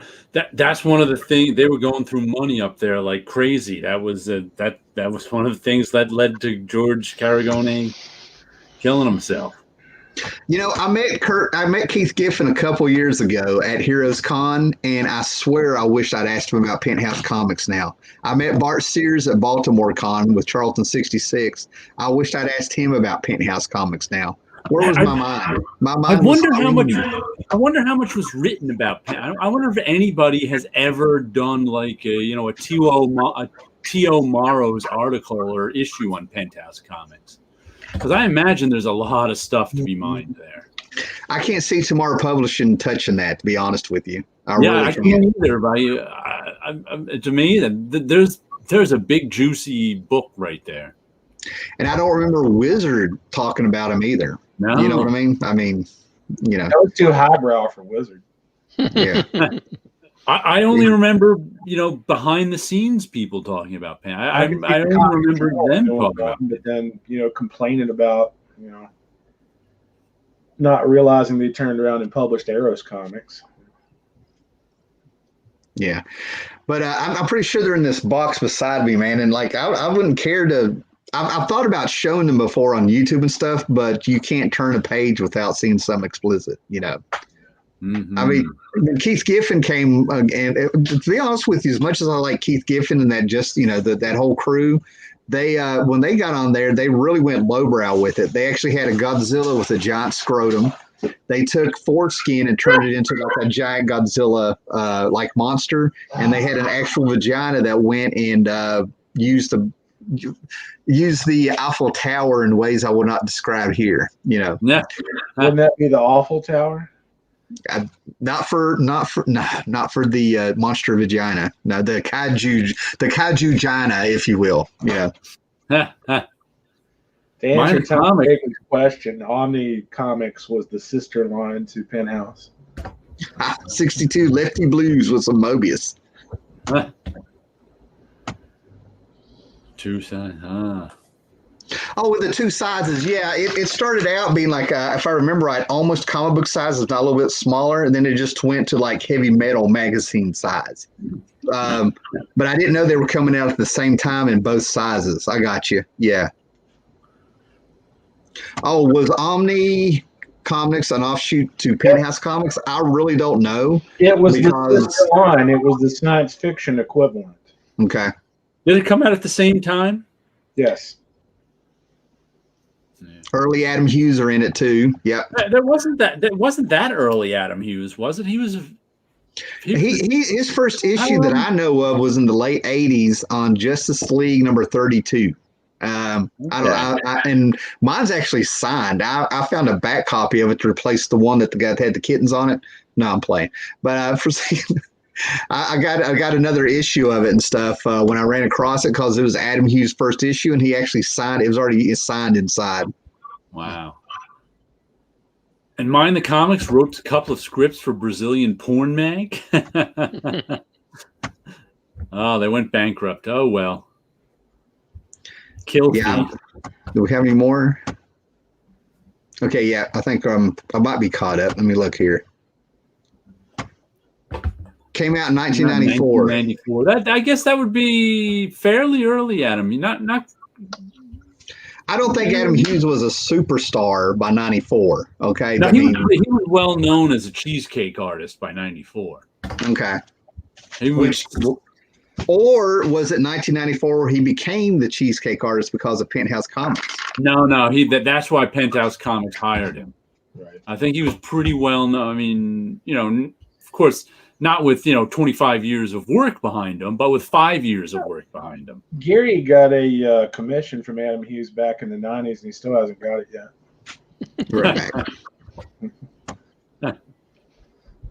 And another library. The Brazilians did a weird thing with an Adam Hughes Captain America sketch. I don't know how they got a hold of it, but they published it as a cover of one of their Captain America issues, and I think that was before Adam Hughes was famous. I think it was around 1993 or 1994. Mm-hmm. It didn't make any sense that they used it so I don't know how they got a hold of it because it wasn't published anywhere. So was he the first artist to do a pinup where Captain America had giant boobs? No, it's actually quite normal Captain America. Okay. What year did he do the X-Men Star Trek crossover? That was before Penthouse Comics, right? No, that would be about 1996. Okay, so that was after. All right. Just the idea. But another book, they put out Men's Adventure Comics in 95, followed by Omni Comics in 95. So I guess things were riding high. Yeah, they were contemporaries. If you remember, I picked up this Jonathan Hickman X-Men book out of the library last week. Haven't read any of it yet. And I had another one on order that turns out a Jonathan Hickman omnibus, which has this book in it. So there was no reason to take this one out. But I haven't read any of it yet. I just got this one again this week. But I don't even know if I'm going to make it through much of this. But we'll see. That's one of the things I love about the libraries. Just take things out. Uh-oh, Skeletor is back. but I've got more Jonathan Hickman. He has the power of numbskull. We're ordering dinner. We're looking for something on DoorDash. So, and what are you getting? We haven't. I haven't been told yet. Oh, okay. Just for Paolo's sake, get some. I have a choice. I'm just playing. Yeah. She told me to say that. I got a box of art supplies I haven't opened up yet either. Ooh, the box is opening itself up. The sentient box. Jerry's Artorama. And one thing I read this week that wasn't very good. I remember buying the first issue of this off the stands and then not buying any more. But I saw it on Hoopla and was like, I'll give it a try because it's the library app. I'll read it digitally. And where is it? Prodigy by Mark Miller and Raphael Albuquerque. It was a 6-issue mini from a few years ago. Like I said, I remember buying the first issue and it was just okay. And now I've read 4 issues of it and it's just okay. Okay. I'm not even sure if I'm going to go back and bother to read the last two. We'll see. But like, time is too precious to I have no time for mediocrity. Neither should you. I'm Right. just saying. Or maybe there's a twist at the end. Maybe it's so not in this book. Not in a Mark Miller book. But it's about the world's smartest man who's good at everything. Okay. So you want to see the book that I spec'd on back like in 94 or something like that before I knew it was such a thing? It was one of those books where I was like, oh man, this is going to be hot. It has to be because of who was going to be doing it. What book was that? I'm up for Applebee's. I'll be there in just a second. It was this because Barry Windsor Smith was returning to Conan. This is Conan versus Roon. Yeah, and I thought this was going to be huge. I showed up early. I took off work early to make sure I got to the comic book shop in Claypool Hill that day. You know what I mean? I was like, oh, that's going to run out. People are going to buy that up because it's Barry Windsor Smith returning to Conan. I mean, I was just convinced that people were going to be like, Barry Windsor Smith's back on Conan. I get there and there's like, he ordered 3 of them. You know what I mean? I was like, okay, I'll take them. I was like, did somebody have it on their pull list? He's like, no, I just got 3 of them. That logo was just plain awful. Yeah, it is bad. I mean, you've never liked Barry Windsor Smith's colors, anyway. I don't like his coloring he did later on in his career. He used way too much purple. But I mean, I was into Roon. Let me get him here. Yeah, I remember buying those too. Because of Barry Windsor Smith. Yeah, and he was into Roon, and he's a vampire who gets hit with a nuclear bomb. So now he has to use his magic runes to survive, but he has to get ultras, superpowered people to drink their blood. You know what I mean? Mm-hmm. And then this is before that. It was like he's a vampire who's so old he lived during the Hyborian Age. It was a perfect crossover because it was just a Conan story fighting this huge, nasty vampire. And Barry Windsor Smith, when he did a vampire, it's not like Bela Lugosi vampire. His jaw actually unhinges like a snake so he can take chunks out of you when he eats you, But Roon was good stuff, man. As long as Barry Windsor Smith hung out there, around. Then they did this monstrosity, Roon versus Silver Surfer. I've never made it through this book, and there's 2 stories in it. It's a flip cover. How much Roon is too much Roon? 64 pages. Mm-hmm. And then you get to this, and the cover looks horrible, and they got this artist to try and draw like Barry Windsor Smith. They even went for the colors. I mean, purple, man. Yeah, but I'm gonna finish it out there. Marvel, they were doing Black September, which was Marvel had bought up the Ultraverse, and we talked about that before. So there's 3 months where they were building up to something that was a disaster called Black September. And they were mixing them with Marvel characters. It was Loki going for the Infinity Stones, much like Thanos did a few years before. And there was an extra stone. Roon ended up getting Adam Warlock's Soul Stone. And in the Ultraverse, there was the Ego Stone that added to the Infinity Stones. Big stuff, Was there also some kind of Phoenix crossover? Huh? There was a Phoenix crossover with the Ultraverse too. Yeah, somehow the Phoenix worked in there, but by that time everybody was running from these things. And the comic book shop was going out of business, and it was a disaster. Let me see. I'm working my way down there. I remember that whole Marvel buying Malibu thing was just sad. Yeah, because we knew Marvel didn't care one whit about Malibu's characters. I'm going to tell 62 Lefty Blues real quick. I haven't seen this, but I will tonight now that I know it's out there.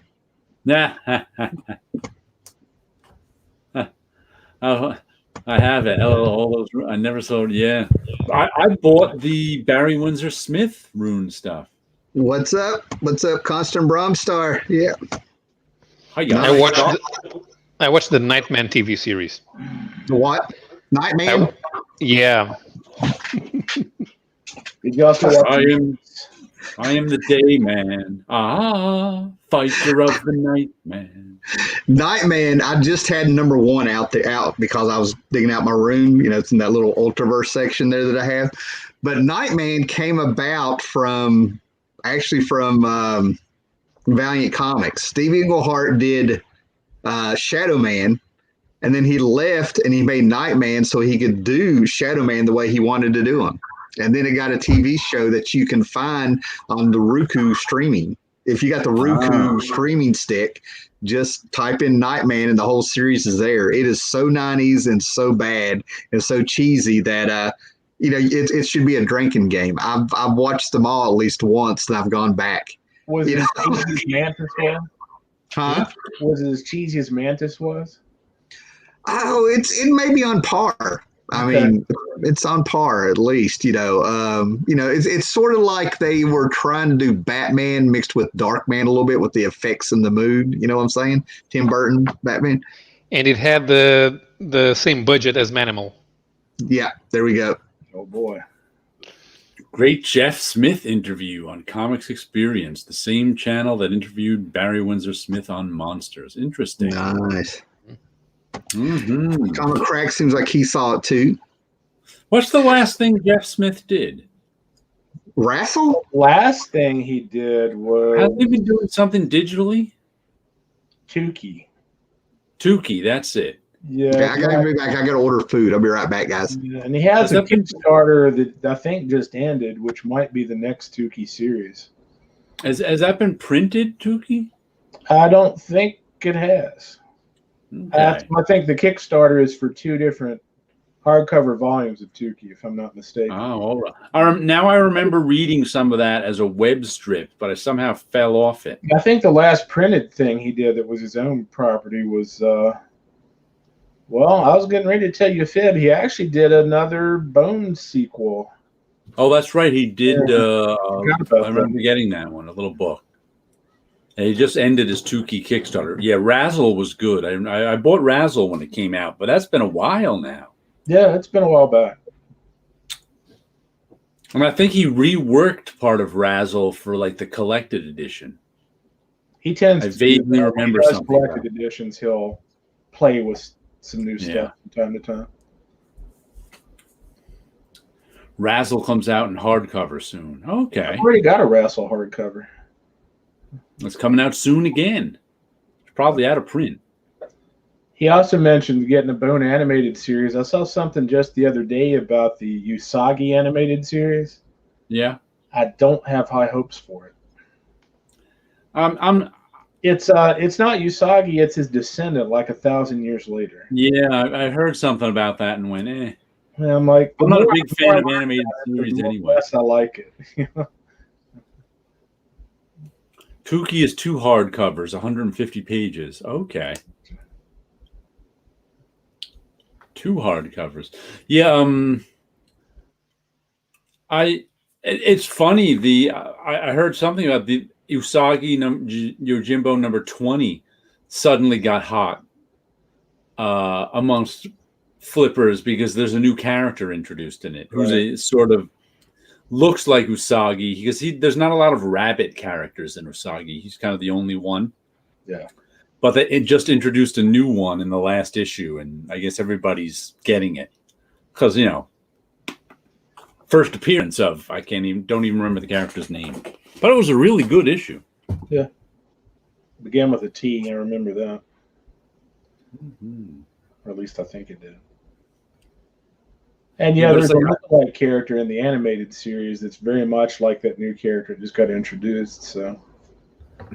Comic Crack says, but with Stan Sakai involved, it should have promise. No, you'd hope so. Oh, the tick. But I don't know. But I'm not a big fan of animated series in general. Like everybody seems to love that Invincible animated series, but I made it 10 minutes into it, and I just didn't like the animation. I'll take Primal over Invincible any day. Yes, Primal. Primal is so good. I finally saw it at Walmart for like $20 for the season set. I'm gonna wait a little bit. But Invincible, like I said, was that thing where it was like, I don't like the comic, but it seemed to work in animation for me. But I totally don't think it's like some big classic or something. There's better things. It's at least they kept a story going, and it's very well done sequentially. But they really too much shock factor in it. Like when you rewatch it and stuff, I don't think it's going to have the same impact. Well, it's not shock factor. The comic is just violent. He doesn't shy away from depicting violence. Mm-hmm. So it's not a bloodless superhero comic. I mean, I don't think you get used to it watching Invincible, so it's not really shock factor. It's only shock factor if it was Spider-Man. But for a comic that actually depicts violence and consequences. I can't get over Omni-Man's porn stash. Even though I like Penthouse comics, that's just too much for me. That porn stash is just too much, Too much. Handlebar it or something. If you want Fu Manchu it, do something. Mustache that Calvin's dad did in Calvin and Hobbes. What? Calvin and Hobbes? What? He's got the same mustache as Calvin's dad did in Calvin and Hobbes. Calvin, his dad didn't have a mustache. No. No, okay. Actually, I take that back. I'm thinking about an actual picture of Bill Watterson himself. He has Bill Watterson. Yeah, okay. I saw a picture of Bill Watterson. He looked like the was it Ned Flanders, The Simpsons? A little bit. Yeah, I can see that a little. Yeah, but he's got that style of mustache. Oakley dokley. See, I wish we could do a show. Let me get this up here. I wish we could do a show somehow. We could put up graphics. Get it up here. There we go. Yeah. This is not me. This is something's going. Anyway, Primal completely hit my sweet spot. Dinosaurs, cavemen, crazy simians, massive blood. I wish there's a way where we can play the show and watch us watching it, talking about it. Stuff. I mean, I don't care if we went Mystery Science Theater or we went, Siskel and Ebert and stuff. It's a great show. I mean, you can do that, but you have to use OBS for the stream. Mm-hmm. Well, I think you can show us watching it. You just can't show the show. Mm-hmm. Bill Watterson is Invisible's dad. Look what you did, Scott. Look what you did. His race can pull their facial hair off and put it back on. Oh, man. Matter of fact, which one was it that I pointed out? It was vinyl that I said. We can go to Twitch, guys. We can do, primal streams on Twitch. You can and you can't because there's a band called Dragon Force and their guitarist Herman Lee streams all the time. He got one of his streams taken down for playing his own music. All right. Have you guys ever heard of this? Yeah. Cyblade She? Yeah, I have. Yeah. The Battle for Independence and stuff. It's got some little cameos by some independents. Yeah. Bone ends up taking down the Marvel monster, the industry monster in this. I haven't read much Cyblade or She. I never read much of that 90s Good Girl stuff. Cyblade was a member of Cyberforce. Tyrant. Which was Mark it was Mark Silvestri's X-Men clone team. Yeah. So, Cyberforce is one of those comics, I probably still have them on a shelf some here, that I bought and read and don't remember a darn thing about it. Is it Quesada's Ash? Yeah, Ash and some other character he had that's blind. But basically, it was like this book came out. It was all these independent books coming out, and they were pretty much raging against Marvel. I think it's who it actually was, or corporate comics. And when they tore down the big monster, he was nothing but a weenie. Yeah. Oh, yeah, that's a good one. Let's rage against Marvel by doing superheroes. Mm-hmm. But they took down the Madman shows up, Cerebus shows up. And when the monster has all the independent characters, creator-owned characters that aren't, and stuff running around, he's running at them, and the narrations talked about how they're all about to lose and everything like that, except they just need a little something special that they don't have there, and it's Bone just sticking his foot out, and it trips the monster, and then the weenie pops out of the monster, the big gigantic, yeah. Was that comic bigger than a regular comic from here? It looked like it. No, it's the same size. Okay. Yeah, it's famous because the first part and the second part, one of them's got the first appearance of Witchblade in it. But it's got She by, Tucci, Psyblade by Mark Silvestre, Cerebus, Phone Bone by Jeff Smith, Mr. Spook from Bean World's in it.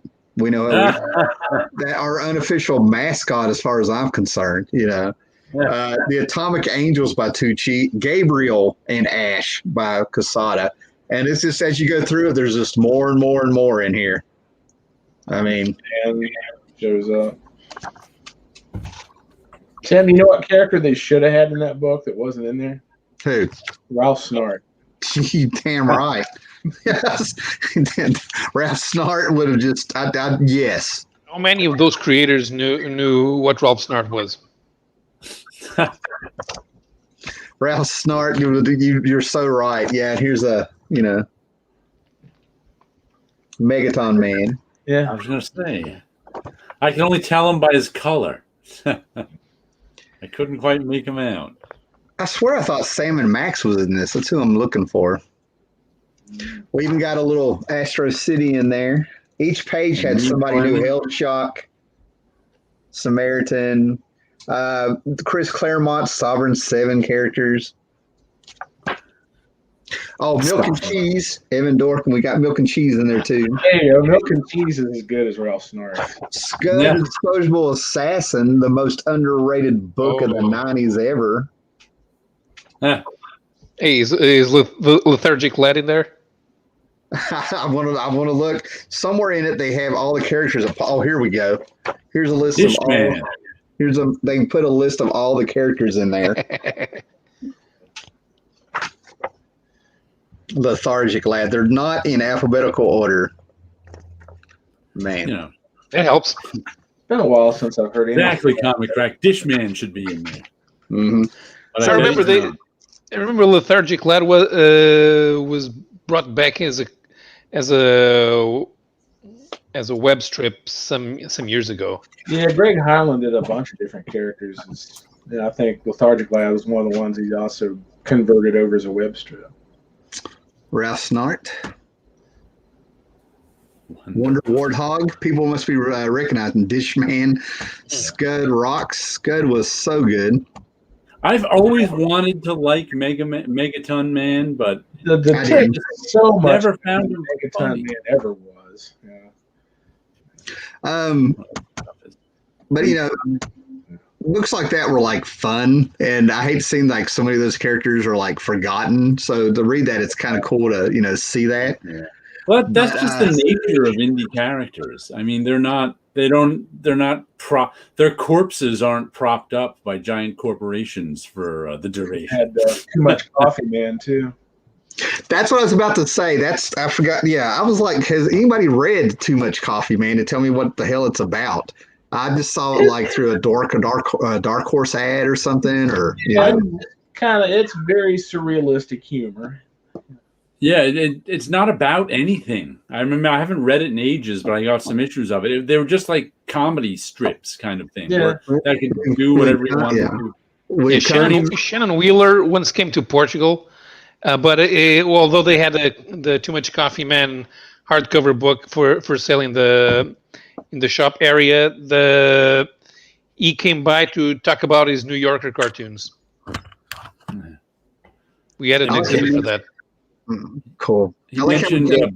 Go ahead, man. Go ahead. Everybody's Bernie Moreau rhymes with zero. Bernie Moreau's The Jam. He's putting out a new collection of that right now. He's remastering some of the old issues so they could be printed again. And he's got some new that was one of my favorite books of the 90s, Bernie Moreau's The Jam, though I had no idea how to pronounce his name then. But those are some good comics, which were just about Too Much Coffee Man had the soul of Tom Waits. Yeah, the voice of Tom Waits too.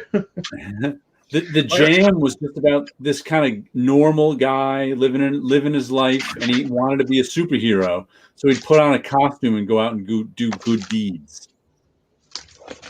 Nice, and it was just one of my favorites. It's good, so I don't have to reread that. So my favorite oddity nice. The flaming carrot with the Ninja Turtles. Oh, okay. I've got one of those. It's got a. Yeah, I have one of those, and I think I have the one that came after. It's got a Todd McFarlane cover. Yeah. I just saw that the other day. Oh, I see what you're saying. The Soul of Tom Waits. That's awesome.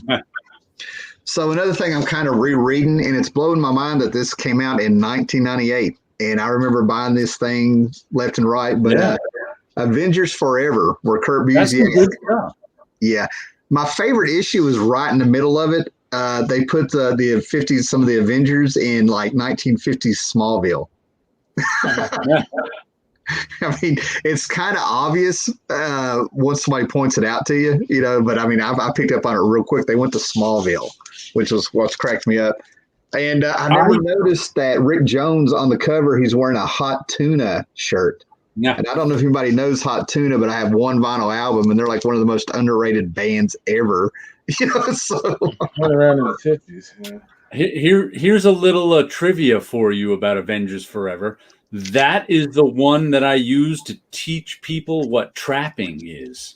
What in the is? Printing process, and the printing process, what trapping is, which is something that's done kind of automatically now, but we used to have to do in Photoshop. Where what trapping is when the black, you've got the black plate over the color plates in printing. If the black plate slips a little, and you get a white line around everything, that book is untrapped. What you're supposed to do is slip the color a little bit underneath the black plate. And with Avengers Forever, the comics all printed right. Nice. But then when they went to, and like I said, this is the beginning where colorists didn't know what they were doing either. When they went to print the trade paperback, somehow Marvel lost all the color files that were properly trapped. And the colorists luckily had the color files still, but not the properly trapped ones. So if you look at the first printings of the trade paperback of that, you can see a lot of white lines around stuff because it was just the plates shifted and it wasn't properly trapped. I'm going to check that. Later printings that didn't happen because now they have software at the printers to automatically trap stuff. Doesn't always work on lettering, but if you look at later printings of the trade paperback of that, they're fine. But that first printing was a mess. Nice. Yeah, Avengers Forever was the first comic where I waited for the trade. Yeah, Avengers Forever is basically a bit of a time travel story, right? Yeah. And they pick some Avengers out in the worst period that they ever were. You know what I mean? Like, you use the wife beating Yellow Jacket. You know what I mean? Captain America, when he's lost faith in America because he found out Nixon was running the secret empire, stuff like that. And I always found wife beating Yellow Jacket a little weird conceptually. Because here we are reading a medium where everybody fights everybody. And it's like Yellow Jacket hit the Wasp and everybody was like, oh my goodness, come on. Like, we just had fights. But the dudes hit each other all the freaking time and they all have superpowers. So it's kind of like, huh? Don't you know they both have superpowers? She can hit them right back. Yeah, and there's a Jim Shooter George Perez Avengers story where Ultron comes back, right? And Hank Pym went a little nuts and thought he was still back in Avengers #1.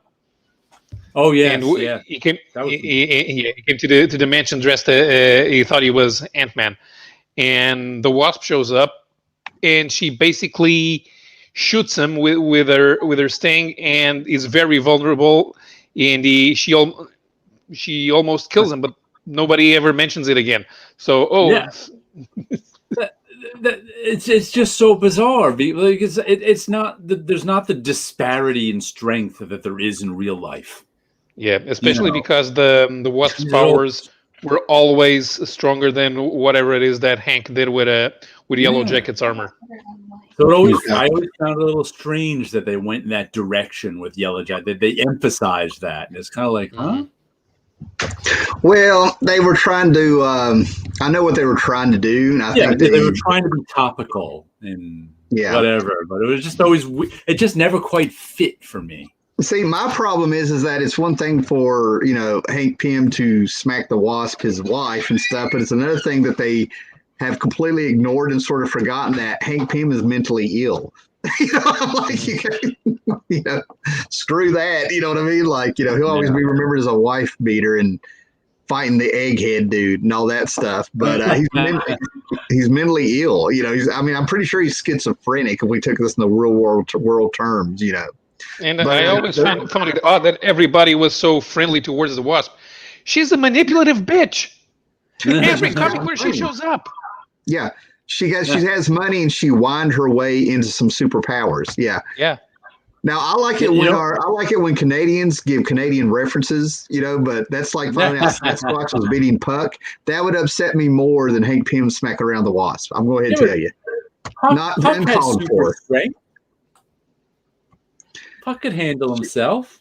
Yeah, and then they did this weird thing this weird thing. I want to say like around 2009, 10, who knows, whatever. But they turned Hank Pym into the Wasp because they killed the Wasp. Yeah. And brought it back. That's when I officially ditched Marvel, in my opinion. I think in my head, at least, But those Avengers issues with George Perez that Paolo was talking about around 161 are some of the first. Well, they're among the first Avengers I read, and they were really good. And those are one of my favorite moments. Still is which they almost recreated in the Avengers movie was that Scarlet Witch taking on Ultron moment. Yeah. And what's funny is someone commented on that's one of the, as I said, moments that live on in my head endlessly. And I always make fun of that issue because it's the dumbest Captain America scene in that issue. But I saw someone recently describing that and saying that, which I don't remember this. So this is why I was always making fun of them. At that point in time, it was like a plot point in the Avengers that Cap was doing stupid things. That was part of something that was going on that was wrong. And you were supposed to pick up on that. And either I never picked up on that or I don't remember it. Because the moment I was like, it was like Paolo said, Ultron came back and he thought it was back at the time. He like brainwashed Hank Pym to think he was in Avengers 1. And so Hank Pym attacks the Avengers and gives them all trouble with ants. And at one point, Ultron is like kicking all the Avengers. And this was the first moment we got the idea that the Wasp is dangerous. I mean, not the Wasp, that the Scarlet Witch is actually dangerous, especially to machines. Because all of a sudden she's like, I'm the most dangerous. She starts throwing hexes at Ultron and he just starts breaking down because all this zeros and ones aren't lining up. And she's like, I'm the most dangerous person you've ever faced because I'm a witch. And she just like wrecks Ultron and he falls to the floor. And that's when Cap goes, you okay down there? And Ultron uses him as a shield. Yeah. But I always make fun of the great tactician Cap doing, but I didn't realize that was a plot point in the Avengers that Cap was doing stupid things for a while. Yeah, there were a couple of shooter plot points that got abandoned because of the Michelini ended up writing the Korvac saga instead of Shooter. Right. And one was why was Thor always coming and going and not remembering Wonder Man? And I think they ended up he was being manipulated by Korvac or something that ended up. Yeah, but they didn't really explain it. Although the Shooter did one thing with the Scarlet Witch that was picking up on something that Jerry Conway did, because the first couple of issues after 150 were still written by Jerry Conway before he quit Marvel. Right. And he had Wanda flying from New York to Louisiana and demonstrating powers that she never had. And I think Shooter ran with it, and he just had an idea of how to make it work. Yeah. They almost recreated that moment with Ultron in the movies, except she had a much more terrible line. It was at the end of whatever that last Avengers Infinity thing was, when the Scarlet Witch steps up to Thanos and just wrecks him.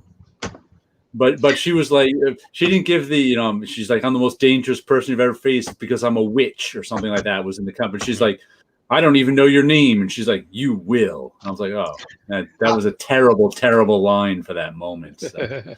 I'm running out of time here, but I want to pop on this one and pop up the Constant Brom Stars, but I never heard this story. A rookie Bob Hall was supposed to show Pym accidentally push Wasp back as he's working, and Hall misread the plot, made it Kirby dynamic and Viola the infamous smack. So if they were using the Marvel method, that's Viola, not Viola. Yeah, I remember reading that too. It was like not planned; it just happened. I was walking up between. That was Jeff Johns issues. Yeah, I have 3 or 4 copies of this, and for years I couldn't figure out why I was like sort of. It wasn't the fact that Hank Pym and Scarlet Witch or Wasp got back together and they were in Vegas. And they showed them the word balloons talking outside the hotel. And then when you come in there, you have a naked Hank Pym coming out from under the blankets about, 2 inches tall. And he's like moving the Wasp's boobs out of the way. And he's got he's wet. I mean, it shows chunks on him. You know what I mean? Yeah. But what gets me is it finally dawned on me what messed with me with that was the fact that the conversation ends with, now it's your turn. And I'm like, where's she going to go when she shrinks? Yeah. And MC Squared mentioned one of the scenes that's in the Marvel No Prize book. I play Viola. Did I say Viola wrong? Viola? You said no. It was supposed to be voila. And you said Viola. Voila. Okay, I got you. Voila. Guys, if I jump on here, can you guys keep going? Did that work last time? Yeah, we can keep going. Okay, I'm going to take myself out of the stream and I'll just check on later. So I guess if you're done before I get back, I guess you could just everybody just get out. Does that stop it? Yeah, we can leave the studio. Okay, I can keep going. All right, guys. Later, have fun. My dinner's here. So if you're still here when I'm done eating, I'll see you later. Come on back. Get some mashed potatoes just for Paolo. And MC Squared once again mentioned the scene that's in it. Have you guys seen the Marvel No Prize book that came out in the early 80s? I know. Yeah, but that was Stan Lee totally messing up. Right, because he had Captain at the climax of I forget which issue was actually in. At the climax of the Captain America story, Captain America says, only one of us is going to be walking out of here under their own power, and it won't be me, as he punches the guy. And that's how the story ended. God. Are you serious? Yeah. Oh Lord, that's terrible. It's like the other 5-year-old. Like, wait a minute.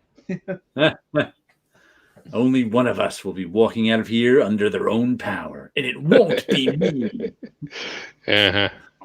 Captain America, the writer, made a mistake, and Captain America, the editor, did not. I mean, Stan Lee, the writer, made a mistake, and Stan Lee, the editor, missed it. Wow. That's what happens when you edit yourself. Yep. So yeah, I agree with you that people shouldn't edit themselves, and you can be a writer-editor. There was sort of a prize that they all gave each other when they were in the company for a while. Because in the 70s, because no one wanted someone looking over their shoulder telling them to change stuff. Mm-hmm. Who was it? Roy Thomas was a writer-editor. Jerry Conway, writer-editor. Mm-hmm. Was Steve Gerber a writer-editor? No, he was just a writer. But I think they gave him writer-editor for Howard the Duck. Marl Wolfman was writer-editor. I'm not sure Len Wein was, because he was one of the first to leave for DC. Yeah. They gave Jack Kirby writer-editor status. Yeah. Comic Crack. Thank God that guy's gone. Am I right? That was our old tradition in the off-air hangouts. Whenever someone would, when GPAP used to run them, whenever somebody would leave, we go, "Ha! Now that asshole's gone." That was our traditional exit. And often we'd say it as they're leaving so they can hear, of course. The French speaker has departed. Fluent French speaker. You had a little trouble with that voice. Oh my God. Another thing that I remember from that Avengers issue about Paris's art, because Paris had been drawing Engelhart's stuff, and then he left for a while. Jerry Conway did a few, John Buscema did a few issues, and Paris came back, and his art was just so much better. And it wasn't just because he evolved from one year to the next. Yeah, it's just that Pablo Marco started inking him instead of Vinny Coletta. Yeah. Mm-hmm. Yeah, I wasn't. I remember the first Avengers I think I bought off the stands was around issue 160, but I had gotten some of those Vince Coletta inked ones as back issues, but I don't think I really was savvy enough at that time to notice. But I noticed that it was better. But I had just, like I said, I discovered early on artists and writers, like when I was about 10, but I didn't quite understand inkers at that time. That came later. Yeah, I thought for a while that inkers must have been the colorists, but then I remember the colorists were credited. And so then I figured out when I noticed some styles were different even with the same artist, and it was the inker. Yeah, like I said, I first noticed. I keep getting notifications. How do I? I have to option click those. I first noticed. I consider myself to have started collecting comics with Hulk 200 when I was I think it was 9. I was 9, maybe 10, going on 10 about when I got Hulk 200, and my neighbor had 201, 202, and 203. I traded every comic I had for those 3 comics because I was like, that's when I first realized they went all in a row. Then and there were Sal Buscema issues, and then I think Hulk 204 Herb Trimpe drew, and I was just like, whoa, why does the Hulk not look like the Hulk? And that's when I discovered credits and realized that people made these comics. But like I said, and that's when I discovered that, I liked different artists and different writers, but I don't think quite knew what an inker was. Inkers were called art finalists in Portuguese. Yeah. Yeah. Inkers. Is it better when people ink themselves? It depends. Some pencilers never learned to ink. Some did. Yeah. It really was and is a different skill. And you can see that now when colorists when there are no inkers, and colorists do a lot of the job of the pencilers, of the inkers, pardon me now. But they sometimes don't do all of it. Like even this what is this? When you get this sort of thin line weight style, sometimes a lot of that gets lost, and it's up to the colorist to give it depth and depending on who it is, and sometimes they don't. Sometimes they don't do a good job of it. But as opposed to like that thin no inked line weight stuff. But then we've got stuff like this where it's all inked and the colorist is just adding mood and color. Yeah. And a lot of darkness in this one. But like a lot of pinkish purple in that one panel there. Yeah, this has got all sorts of expressive color, and it's Doomsday, so there's lots of reds and purples and stuff like that. You're talking about thin line weight on an inker. I remember a few years ago, Dark Horse did a two-issue Alien miniseries where each 4 or 5 pages had a different artist. Wow. One of the artists on that was Gary Gianni, who has a very distinctive inking style. But Gary Gianni didn't ink his own work on that page. It was inked by Jeff Darrow, who has a ridiculously thick line weight. And you couldn't even tell it was Gary Gianni. Yeah. Oh, yeah. It looks so much like Jeff Darrow. Is like, wow, boy, Some inkers, like those Filipino guys in the 70s, they would really just draw over the pencils or layouts, whatever they were given. They could just obliterate whatever style was underneath. They were just drawing stuff. So that was kind of a different school. Like Tony DiZuniga over somebody can just obliterate whoever the somebody is. Mm-hmm. And other of those Filipino guys from the 70s would do the same thing. Like those Savage Sword of Conan books that a lot of those guys did, or they would, ink over John Buscema. Right. Each one would be different because they were just going to town. Yeah, there was another one who did that a lot. Was the guy's name? Now I'm forgetting. Alcala? No, Rudy was another one though. Yeah, Rudy Neves. Yeah, he was another one. Mm-hmm. Terry Austin took many artists to another level. He's fun. He did. He had a good look to his inks. Who did he ink? I mean, of course, he inked over Byrne. He inked over Marshall Rogers stuff. He also had a different sort of clean line inked style after a while. I think to me though, I don't like Terry Austin's work as much. He after like a certain point in the 80s, he went to an all rapidograph inking style. And it was still good. I didn't mind it. But I think his earlier inking stuff, but I think he had health problems where he did that too.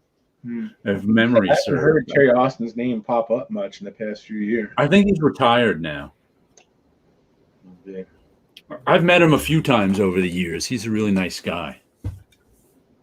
And there are certain artists that I don't want to see other people ink their work. I only want to see that person ink his own work. Craig Russell's a good example of that. I don't want anybody else to ink Craig Russell. Oh yeah, you don't. He's an artist. You don't need anybody else inking Craig Russell but Craig Russell.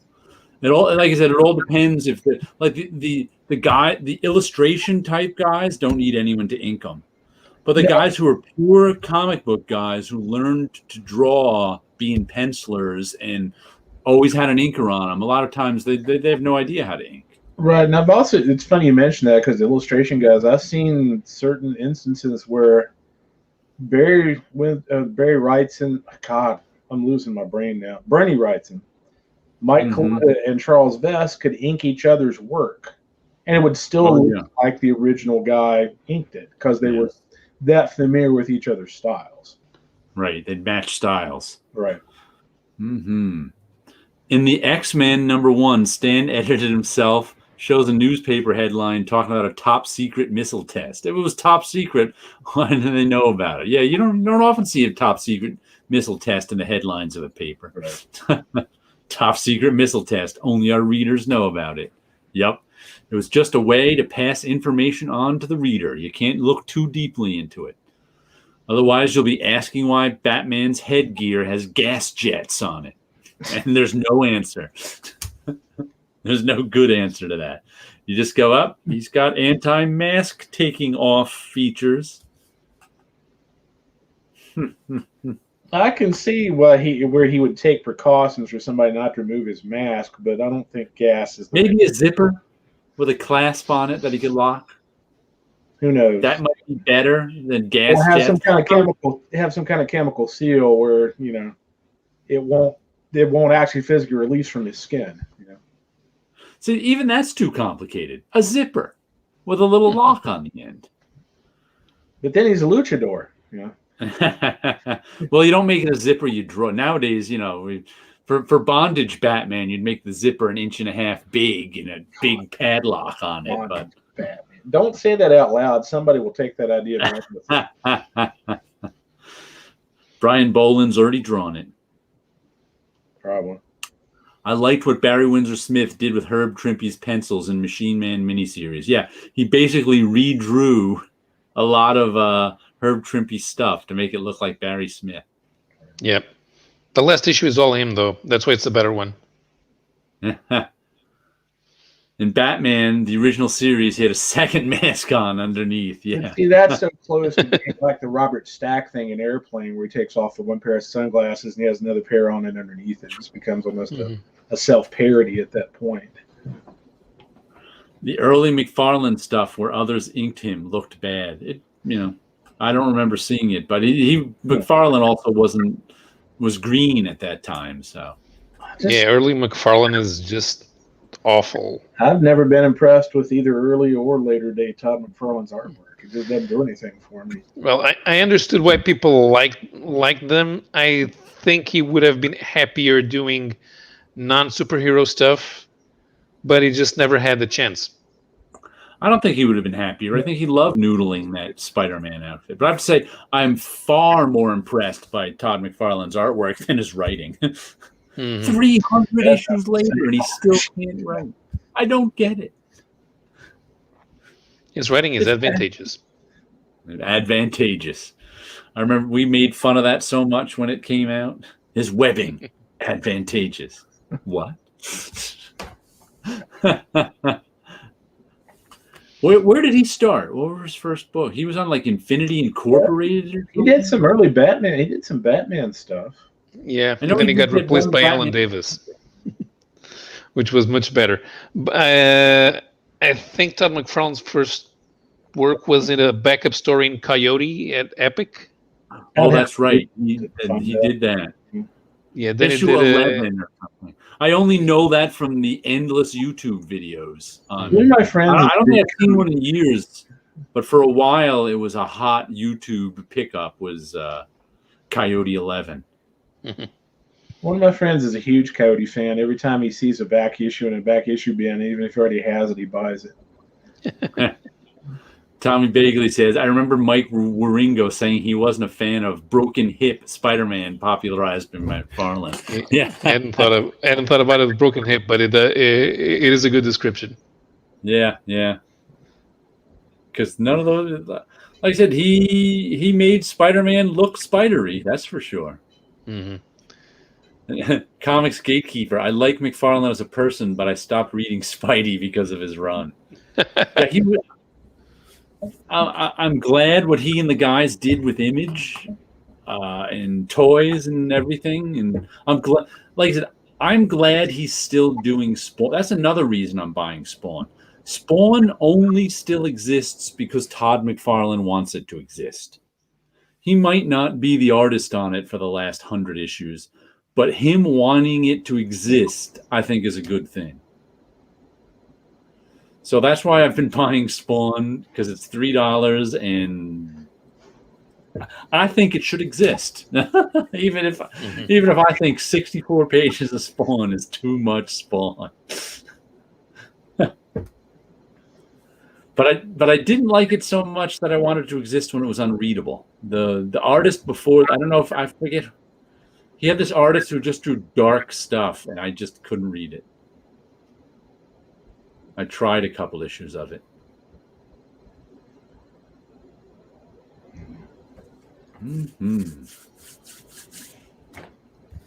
What was the first Image book you ever read, Scott? Oh gosh, I'd have to think a while before I could give you an accurate answer on that. I'm really not sure. I don't know either. Sleepy Reader just said Spawn should exist, but I don't want to read it. Writers step in. Sure, I'd have to. Oh, that's right. There might be some other writers on this Spawn. I'd probably have to dig through my list of stuff I have to give you an answer on that. I'm really not sure. I remember when Image first came out, I didn't buy anything for like 6 months.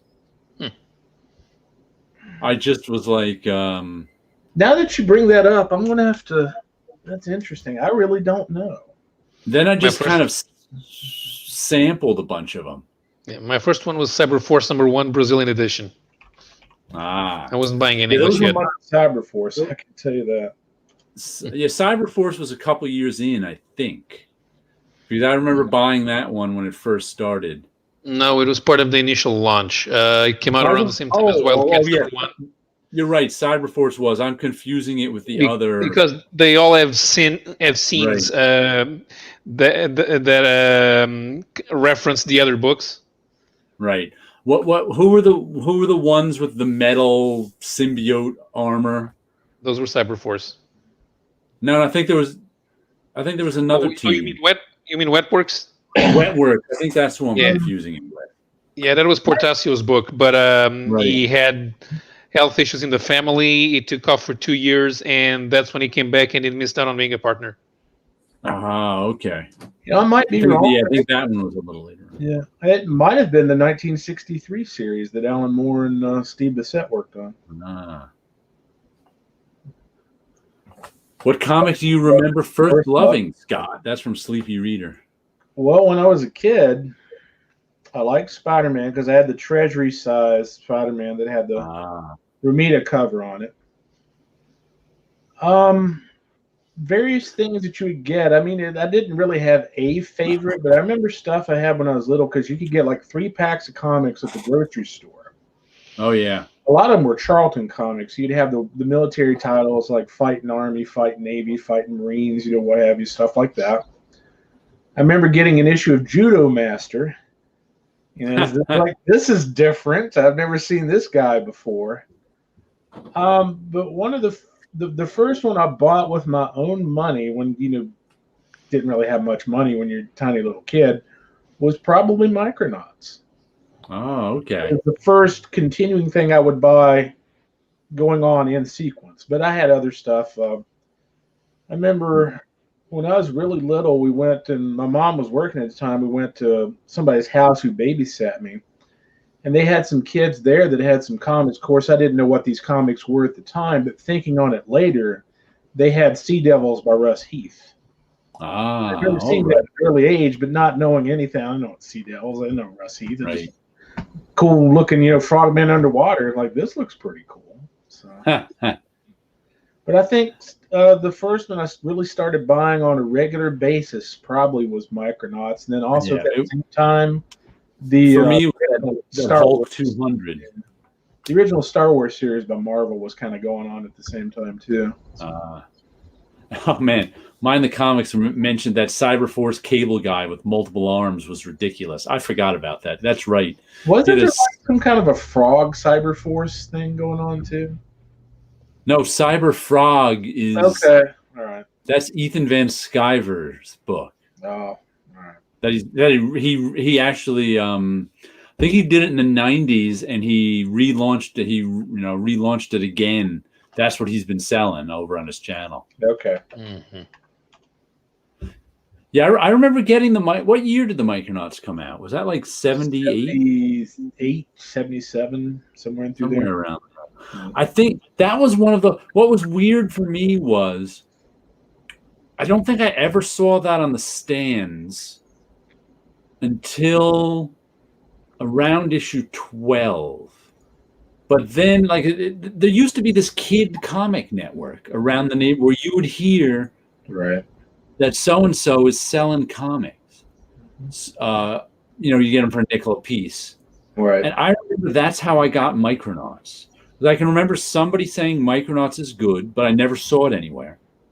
Well, and I may have issue 12 may have been the first issue I bought. I remember it was around there. It was a Michael Golden issue, but it was up just about where he ended.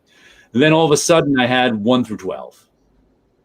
So I must have gotten them from the Kid Comic Network where I heard somebody was selling comics and they were selling Micronauts. Well, I remember seeing ads for the Micronauts toys in like the Sears Wish book and maybe the Jason. Yeah, I don't remember seeing them. I never had any of the toys. But I was like, these look really cool. And then I saw the comic books. I go, hey, this looks pretty cool. And that was But it's like I remember the stuff that I got off the stands, and I remember the stuff that I got kind of whole, like Omega the Unknown, which came out in like 76, 77. I never bought off the stands, but I had all 12 issues or 11 or 12 issues. So I must have bought that also from some kid all as one chunk. Yeah. But it's amazing that Kid Comic Book Network got me some comics. And there'd be kids I didn't even know too. You just hear, some kid on Centennial Avenue is selling comic books. Oh, his house number is 12. So you'd walk down to Centennial Album, ring number 12's doorbell, and say, "Hey, someone here selling comics?" I mean, that's just how we. The early version of comics, when it wasn't really a thing, you know. It's amazing. That's how the suburbs worked in the 70s. Yeah, that's true.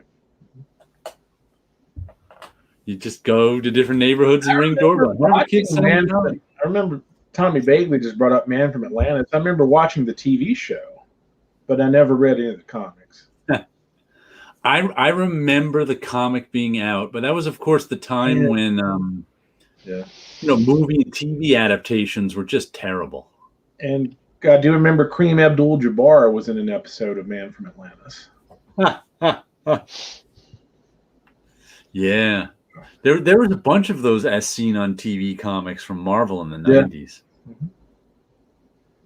How quickly as kids? Did you guys? For me, it was quickly. I'm told by other comic fans it happened quickly, or more quick for me than other. It was when I bought those Hulk 200. So I was around. I was probably right up 9, 10.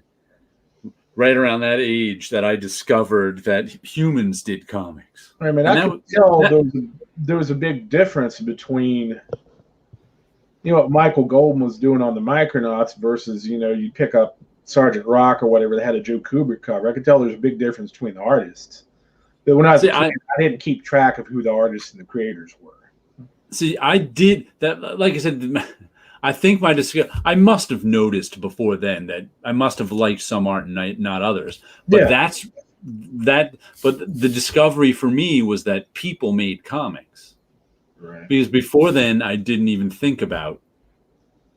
But I didn't really start keeping track of artists and writers until I got back into comics again, which was around the age of about 18 or so after I got out of high school. Yeah.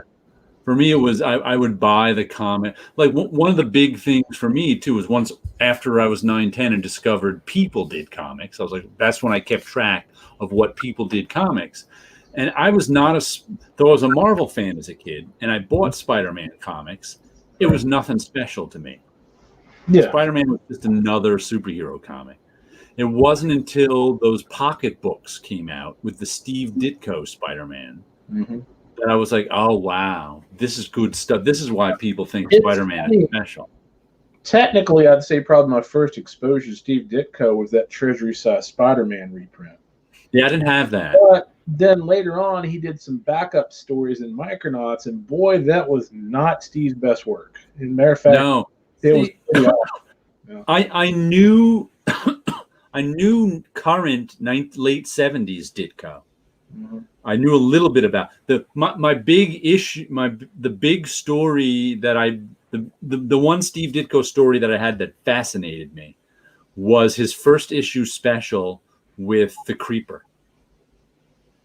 I never read any other Creeper. I just had that one first issue special from 75, which was a back issue to me. And that's where I knew Ditko from. But I also knew he did Spider-Man. So I probably also knew him from the origin. But I knew Steve Ditko was the first who was created Spider-Man. And I probably read Amazing Fantasy 15 because that was reprinted all the time. Yeah. But I never read any other Steve Ditko Spider-Man until those pocket books came out in 77, I think it was. Mm-hmm. And that's when I first read the Ditko Spider-Man, and a light went off in my head why everybody thought Spider-Man was a special character. It was because of those Steve Ditko issues. And I even read John Romita Spider-Man by that time, but even though I didn't think were particularly special, they were good. But yeah, the library the next town over had a lot of those the Marvel Origins books, and they had them in hardcover volumes. That's probably the first place where I really read a lot of the early Marvel stuff because I remember liking the Hulk story. Yeah, me too. I used to get those for Christmas and birthday presents. Yeah. So I had. I have a toy of the bad guy from Micronauts. His joints were magnetic balls, so you can swap parts. Yeah. Does anybody else you remember the name of that character without Googling it? Because I do. I remember Baron Karza. That's it. Was his? I don't know the toys, but I know he was the main. Yeah, that's the main. That's the main one with Baron Karza. Because after issue 12, I bought Micronauts till it ended. I bought all the Micronauts. Matter of fact, my Micronauts issues are in France now. I sold them a couple of years ago. Oh, okay. I was going to say, how did you manage that? Let's see what you Fine. I needed some money, and I was like, what haven't I read in 30 years? I'm like, Micronauts. Somebody must want these.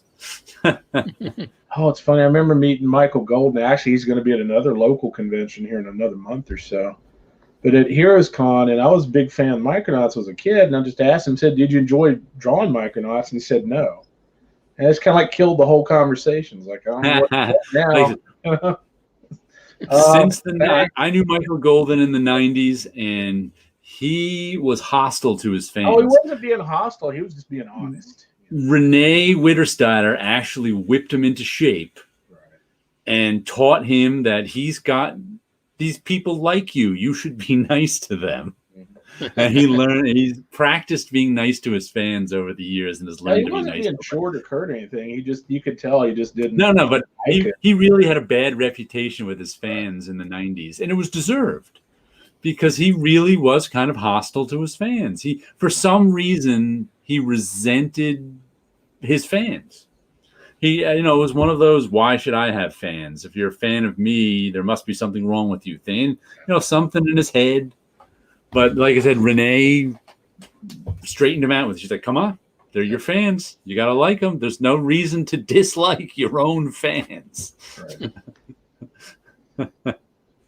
Well, there is. They're annoying. They always want to talk to you.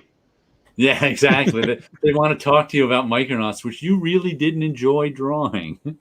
Yeah. Can I ask you questions about your work? No, it was work. Let's talk about my hobbies instead. Yeah, not so much. Do you like petanque? Years ago, back in the 40s and 50s, a lot of times it was just work to some of the guys. Mm-hmm. Yeah. Oh, yeah. But they have to learn. They have to learn how to deal with their fans. That's a skill. That's something they have to. They're not artists who sit in their studio all day and don't interact with anyone. That's a skill you have to learn. And it's funny because I think today is his birthday, but I've heard so many stories about Alex Toth. Not with fans, but with other creators. Like, for whatever reason, you just say the wrong thing one day, and you're just ghosted for the rest of your life. Yeah, I've heard that about him, too, and I've never met him. Let's see, Sleepy Reader. It was reading Batman from the 30s to the 70s that made me really see the difference between artists. Made me think, whoa, I need more Neil Adams. Uh-oh, Mind the Comics just wrote Viola. Or is it Voila? No, he wrote Voila. No. I know. I miss Kelly Jones' Bad Ears. He even got the accent in it. That wouldn't have helped Tim. Yeah, what's that strange mark over the A? Interesting comment about Kelly Jones' Bad Ears. Anyone else a fan of the 70s superstar colorist letterer named M. Hands? Better known as Many Hands. That's when I think Continuity Studios did they have their own name from the Krusty Bunkers? That was Continuity Studios. M. Hands may have been anyone that was in the Marvel's office that day. I think today is the first day I'd even heard about M. Hands. Oh, you've never seen? That was one of the credits that sometimes happened in 70s. And it was usually when the guys had to all pitch in to the deadline. And after a while, they replaced M. Hands with his cheaper brother, D. Hands.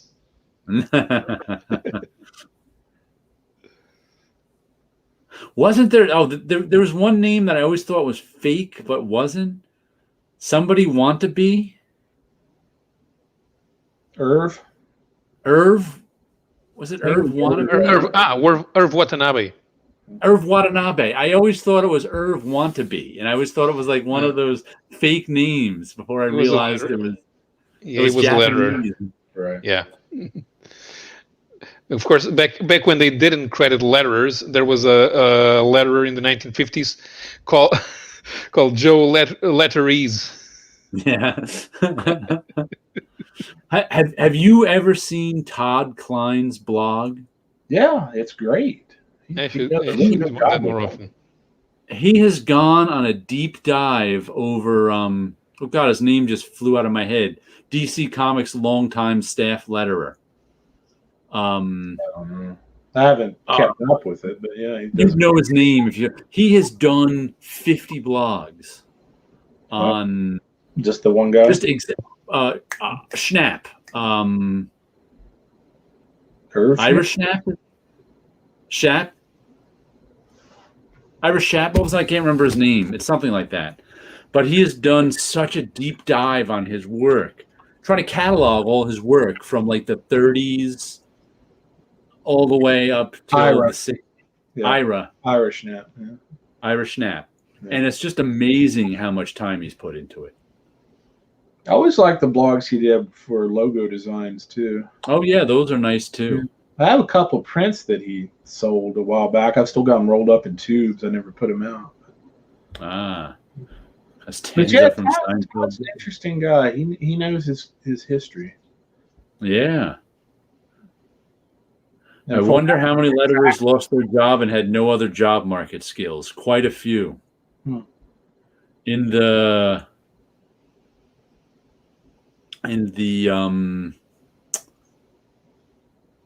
90s when things went digital, a lot like Joe Rosas was a friend of mine from the bullpen, who was a huge colorist in the huge hand colorist in the early 90s.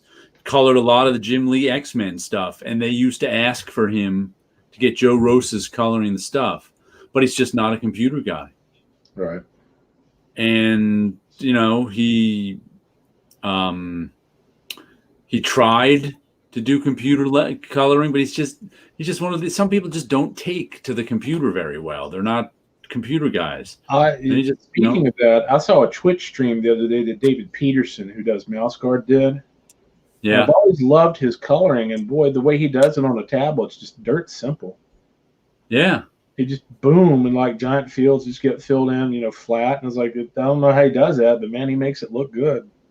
Oh yeah, there's so many in digital coloring these days. There's so many ways to add texture and all sorts of depth and stuff to things that some of the things that colorists can do these days are just amazing. Some of them ruin the artwork, but most of them don't. Sometimes, yeah. Like I can't remember, what was I just reading? Was it this week or last week? Must have been last week. I was reading a book where I went, wow, the color really just makes this. The colorist just did a terrific job. Yeah. It was one of the first issues I bought. Oh no, Paolo, I don't think we can put Paolo back. Don't know. No, only if he comes back, it doesn't do it immediately. No. He can come back, but if he drops out, Tim has to put him back in the stream because we can't. I remember a few years ago when Mike Kaluta did the newest Starstruck series, it was colored by Lee Moyer. And man, his colors on that were just fantastic. He just my internet went down briefly. Yeah. Only Tim can put him back in.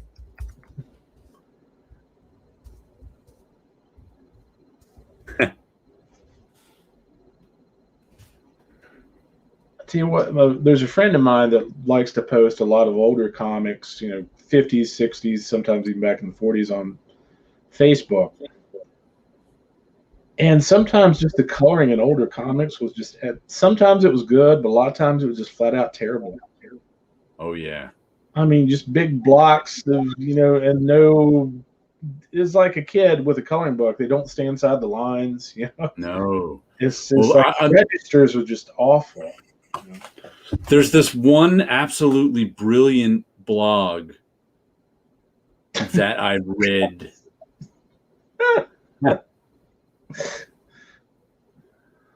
This is one absolutely. Oh, I have to go back to the comments, don't I?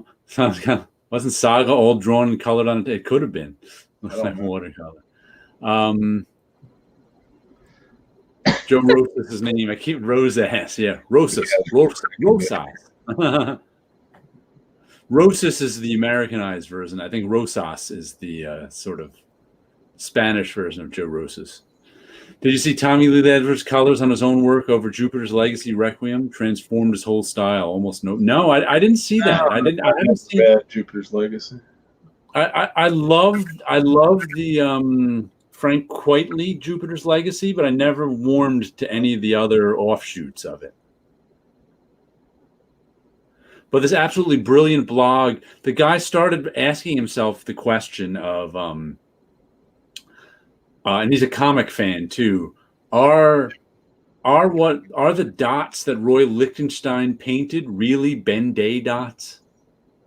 That really what we're supposed to call them? And that sent him down the wormhole of the history of printing. And he wrote this multi-part series of blogs, like tens of thousands of words on the history of printing that are just great. If you're interested in the history of printing, that is. He really goes. I'm much more interested in the history of printing than see, how Lichtenstein managed to rip somebody off with it. Yeah. I'm not a fan of Royale, I can tell you. You can figure out why some of the comic book printing was so terrible. Right. And I didn't realize I was reading something else recently. I can't remember where. It was that same blog. He finally got to the part of the same blog, and he quoted, because in comics you always hear stories about the color separators were the little old ladies in Connecticut, because there was one color separation place in Connecticut that did like color separations for this is before the digital age, for the entire comics industry, just about. And there was just one guy who, like in the early 2000s, interviewed a few. They weren't really that old, and interviewed some of these women and he's like the only one in history who ever interviewed these women. And there was men too who did the actual color separations. Right.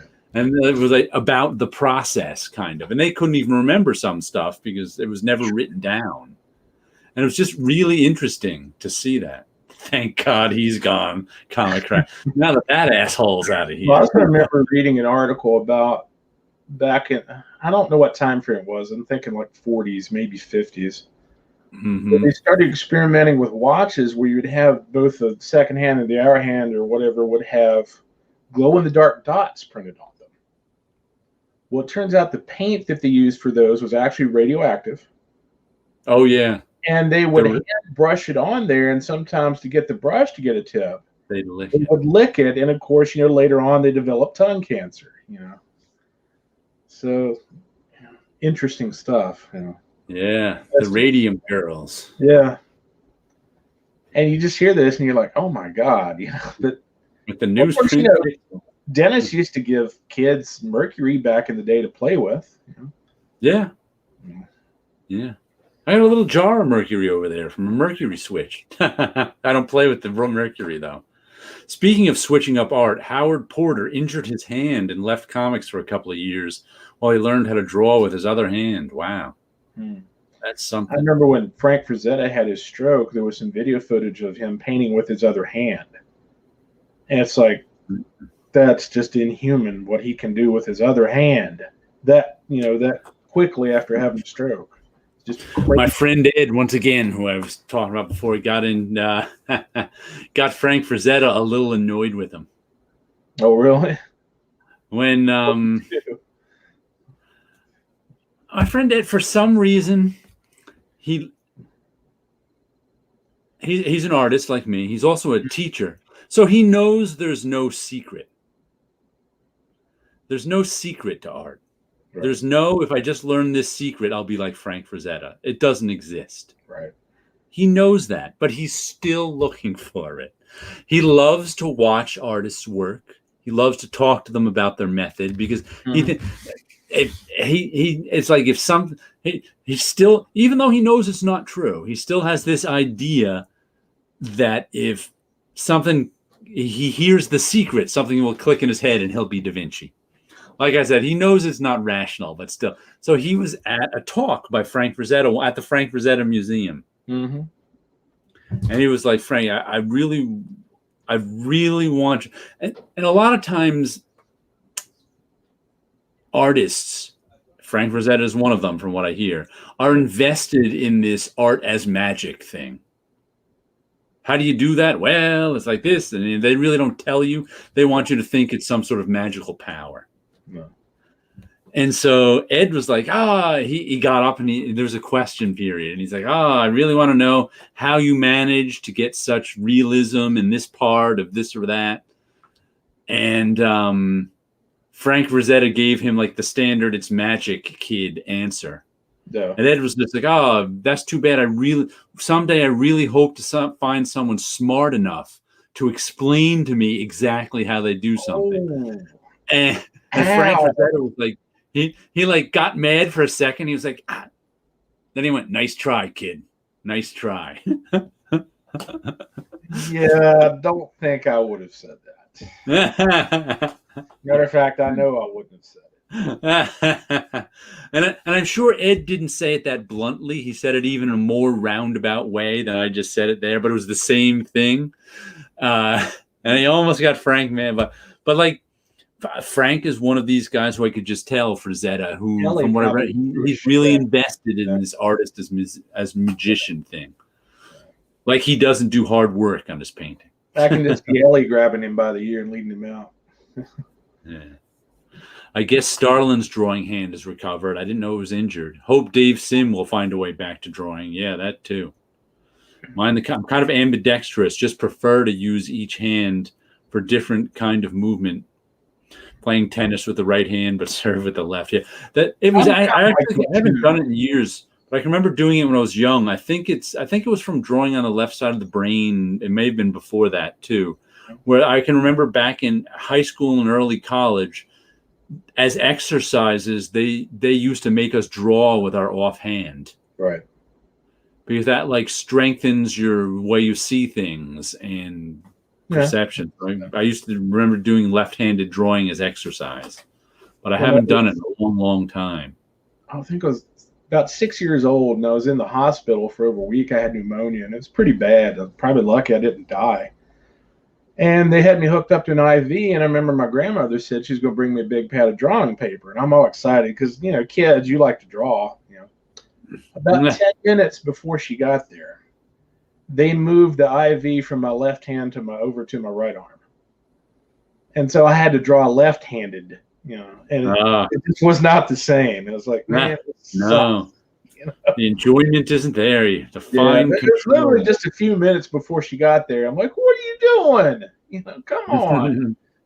Comicran switches up hands as well. Now, do you think the reason you switch up hands is because they tried to make you right-handed and you're really left-handed, or or does it matter?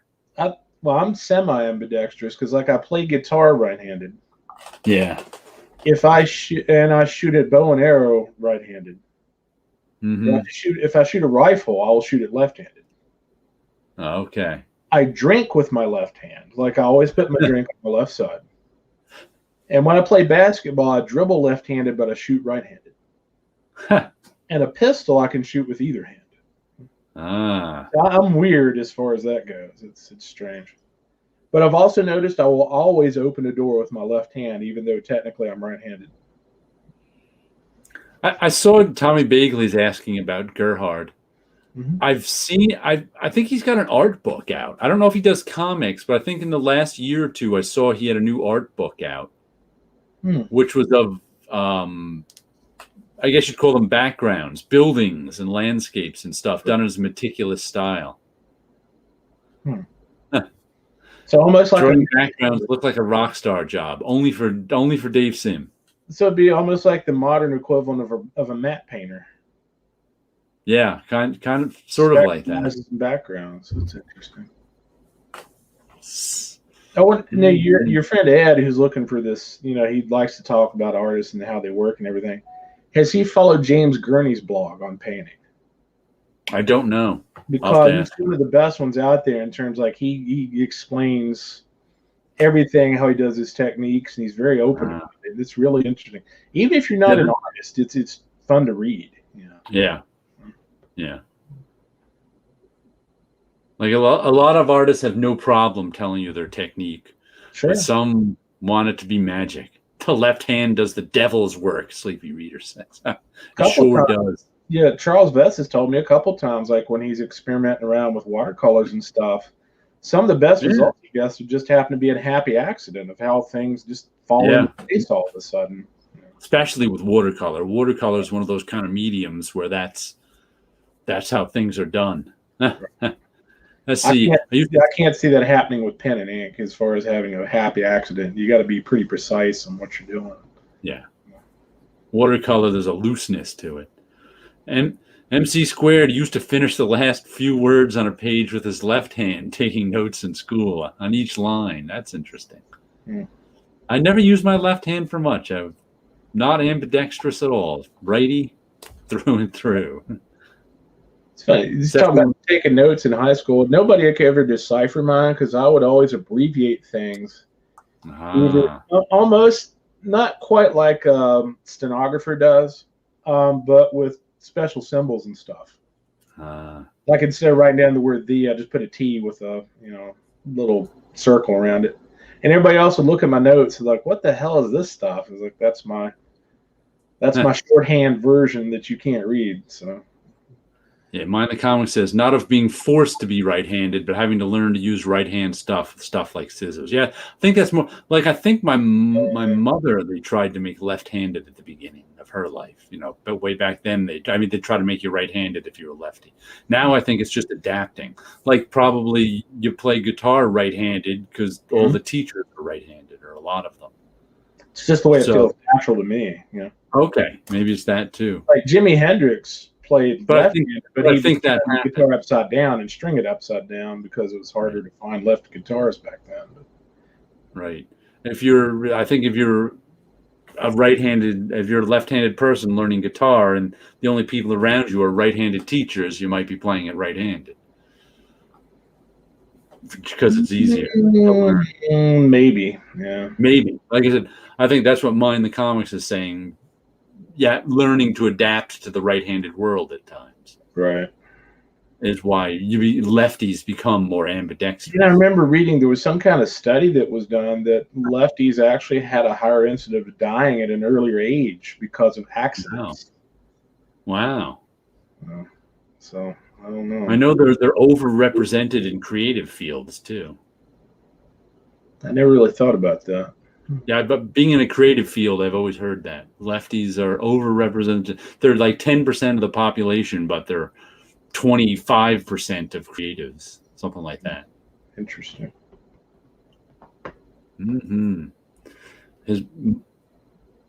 My mom was always forced to write with the right, but always drew with the left. Yeah, because no one was paying attention to her when she was drawing. Let's talk about writing. You were talking about lettering earlier. I saw a cartoon the other day by Gahan Wilson, and he had hand lettered the caption underneath it. And I'm looking at his lettering, it's like that looks like somebody else's lettering, and it took me about 5 minutes for it to pop in my mind that his lettering looks almost exactly like Rick Geary's lettering. Oh wow! Yeah. Huh. I'll have to check that out sometime. Yeah, just like looking at it, I was like, I know this reminds me of somebody, but I can't think of who it is. And it's like, oh yeah, it's Rick Geary. I've got about a foot's worth of Rick Geary books on my shelf. He's one of my favorites. I always say I'm going to have to go back and reread a bunch of those, but I haven't in a little while because they're, they're breezy reads. His history of 20th century murder and 19th century murder. And, yeah, I can't remember the last one I read on that was, it was the lady that had the house that she had built. She kept adding on rooms and rooms and, the Winchester house. Yeah, that's it. Yeah. The Winchester house. Yeah, I've got, let's see, the Black Dahlias over there, the Borden Tragedy, Lover's Lane, Famous Players. I got about 20 of them, I think. Yeah, he even did a nonfiction one. Where who was it? He made somebody in who Louise Jones detective, I think it was. So he did a fiction story about Louise Jones, the silent movie actress, as a detective. I think he just wanted to draw Louise Jones. Not Weezy Simonson with her, first name. Right. Nope. Louise Jones with the famous bob from the 20s. She was a flapper. Yeah, I've always liked Rick Geary's work. Oh, he's been a favorite of mine. What is the name of that one?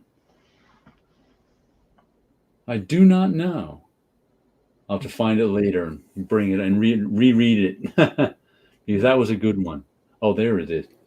Pardon me, Louise Brooks. I'm confusing Louise Jones with Louise Brooks. Okay.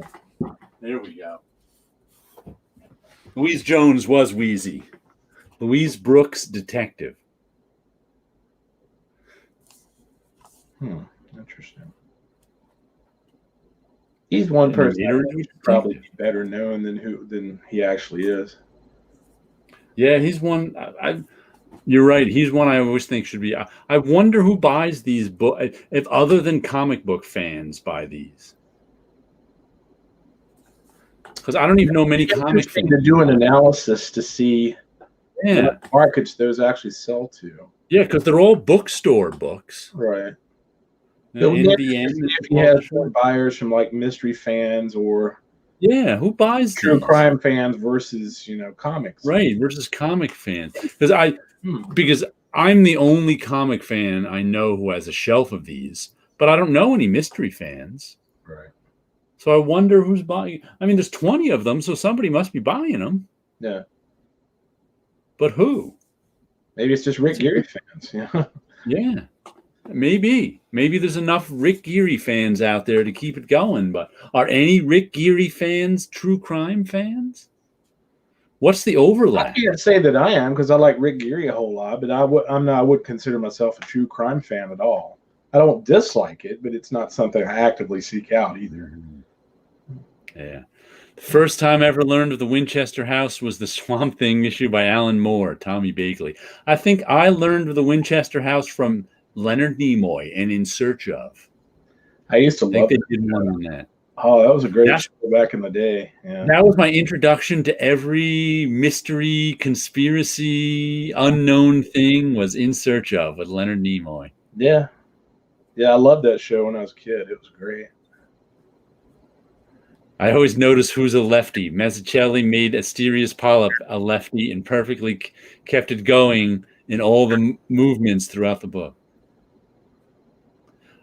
I have really grown to like Asterius Polyp. Have you read that one, Scott? No, I have not. Although everything I've read about it, the reviews and different people's opinions say it's really good. But no, I haven't actually read it. It's funny because I read it when it first came out 10, 15 years ago now. And I wrote a review of it on my blog. And I was only lukewarm to it. And what's funny is when I first read it, I was younger than Asterius Polyp. And I read it again recently. Right. And wrote another review of it, and I really liked it a lot more. And now I'm older than Asterius Polyp. So I'm like, I wonder how much that had to do with it. That's possible. And your taste change as you get older, too. Yeah. Sometimes I'll go back and look at stuff I didn't like as a kid, and I like now, and vice versa. I'll look at stuff. And but I wasn't even a kid. I was 40. Regardless how old you may be at a certain age, a certain time. But some things hold up well and some things don't. Yeah. But it's amazing how much, like I said, I liked it well enough back then. But now I love it. It's like, there's a different degree in how much I like it. And you said 15 years ago, and I'm thinking, has the book even been out that long? I mean, it has. Maybe 10 years ago. I'm going to go grab my shelf.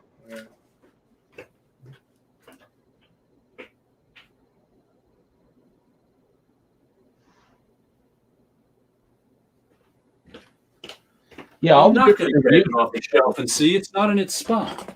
But maybe 12 years ago, maybe somewhere around 10 or 12. I don't think it was 15. You're right. So maybe you just had your polyp removed. But it was good stuff. Yeah, all the reviews I've heard have been very positive. Yeah. Sternius is turning 50 to add to the duality thing. Yeah. He's turning 50. I'm older than 50 now. And hey, Paolo Cast, how did he get back in? Oh, because Tim came back. Back just as I was about to say goodbye. Are you taking off? Yeah. Is the show about over? What happened? I think we just talk about different stuff. We were just talking about a little Asteria's polyp now and other stuff. But I'm running out of gas. Nice. Well, we had a fish fry Friday, and then there was like this hot lava cake with ice cream and some with raspberry tea. So yeah, I figured I'd come in and be like, I ate. What's up? No. Paolo was in limbo. Yeah. All you had to do was message me. I had my phone with me. Oh. I didn't want to interrupt your dinner. Oh man, you've hung on to 9 people. This is awesome. Way to go. To answer Tommy Bailey's question about he's asking subtitle in Search of Spock was a tongue-in-cheek reference to Nimoy's in Search of. I don't think it was, but I never really thought about that till you just brought it up.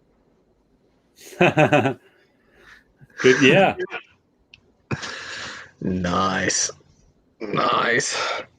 So, did you hear they're having like a Madame Xanadu TV show? I think. No, I did not hear that. Madame Xanadu. So that means we have. There's something else that was like talked about. Shang-Chi is the abomination from the Hulk is actually showing up there with Fing Fang Foom in the movie. Wow. It's supposed to be in the second trailer, but I'm not going to lie. It's no reason it's happened organically and stuff, but I've sort of dipped out of the Marvel movies and the TV shows. You know what I'm saying? It's kind of like after Endgame, it was like I just felt like I was done, if that makes any sense. I've been done since Iron Man 3. Iron Man 3. I didn't even watch. I know Iron Man. I don't. Yeah, I don't think I've abomination. I've only seen about half the Marvel I movies. think the last Marvel movie I watched was the second Captain America movie. Okay. Oh, well, I'm going to run along now. If you guys are going to keep it going, keep it going. Wait a minute, I'll do my impersonation of Jerry. You ready? Comic Cracks got you covered. Don't you worry. We'll catch you later. Nice. And, you know, there's somebody out there. It's like the last Marvel movie I watched was Howard the Duck. I'm telling you.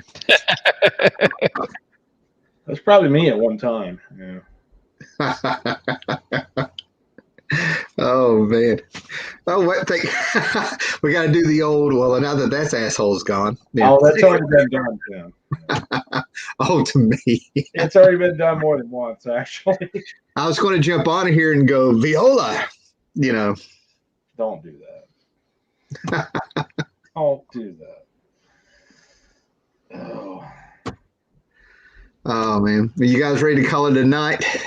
It's showing you. It's been 3 hours of hardcore show. Yeah, unless you got anything else you want to bring on. Nah, I'm good, man. I'm pretty good, but you guys got anything planned this weekend? Any big plans? No. No cons? No, nothing. No. I'm going to watch a lot of car racing. Nice. Hey, that Roger Corman's Fantastic Four movie holds up, even though it's a little bit of a Tim Burton wannabe in places. I have not seen that. Well, there's a flea market about an hour away, which I'm trying to go back and forth because it starts at 9. And then my supervisor, who I've actually known for years before he was like my supervisor, has a cookout going on tomorrow night for his birthday. He was actually born on the 4th of July, but he's having it early for some reason. 2 people showed up last year, so I'm like, oh, that's not good. Yeah. But I found out the very day I was born, same day, same year, was the same day that Rosemary's Baby premiered in U.S. theaters. Where are we going with this, Scott? I'm just going to take that as you will, if that's an omen or what have you, but kind of interesting. Conversely, on my 13th birthday, that's when Raiders of the Lost Ark was released. Nice. So Paolo has racing. You're reminiscing about movies. Mm-hmm. And I'm claiming to go to a flea market and possibly a cookout, which means I'll probably sleep till 10. Oh, I know you'll go to the flea market. Nice. All right. Well, guys, have a great weekend. Thanks for sticking around. And I don't know, man. It's kind of weird. I always say this all the time. If I get free time or something over the weekend, I'll throw a link out. Y'all can do the same. So, did y'all plug your channels or anything you wanted to plug? Yeah. Nah. Okay. All right. Later, guys. See you later. Bye. Bye. Man, Scott dipped out quick, didn't he?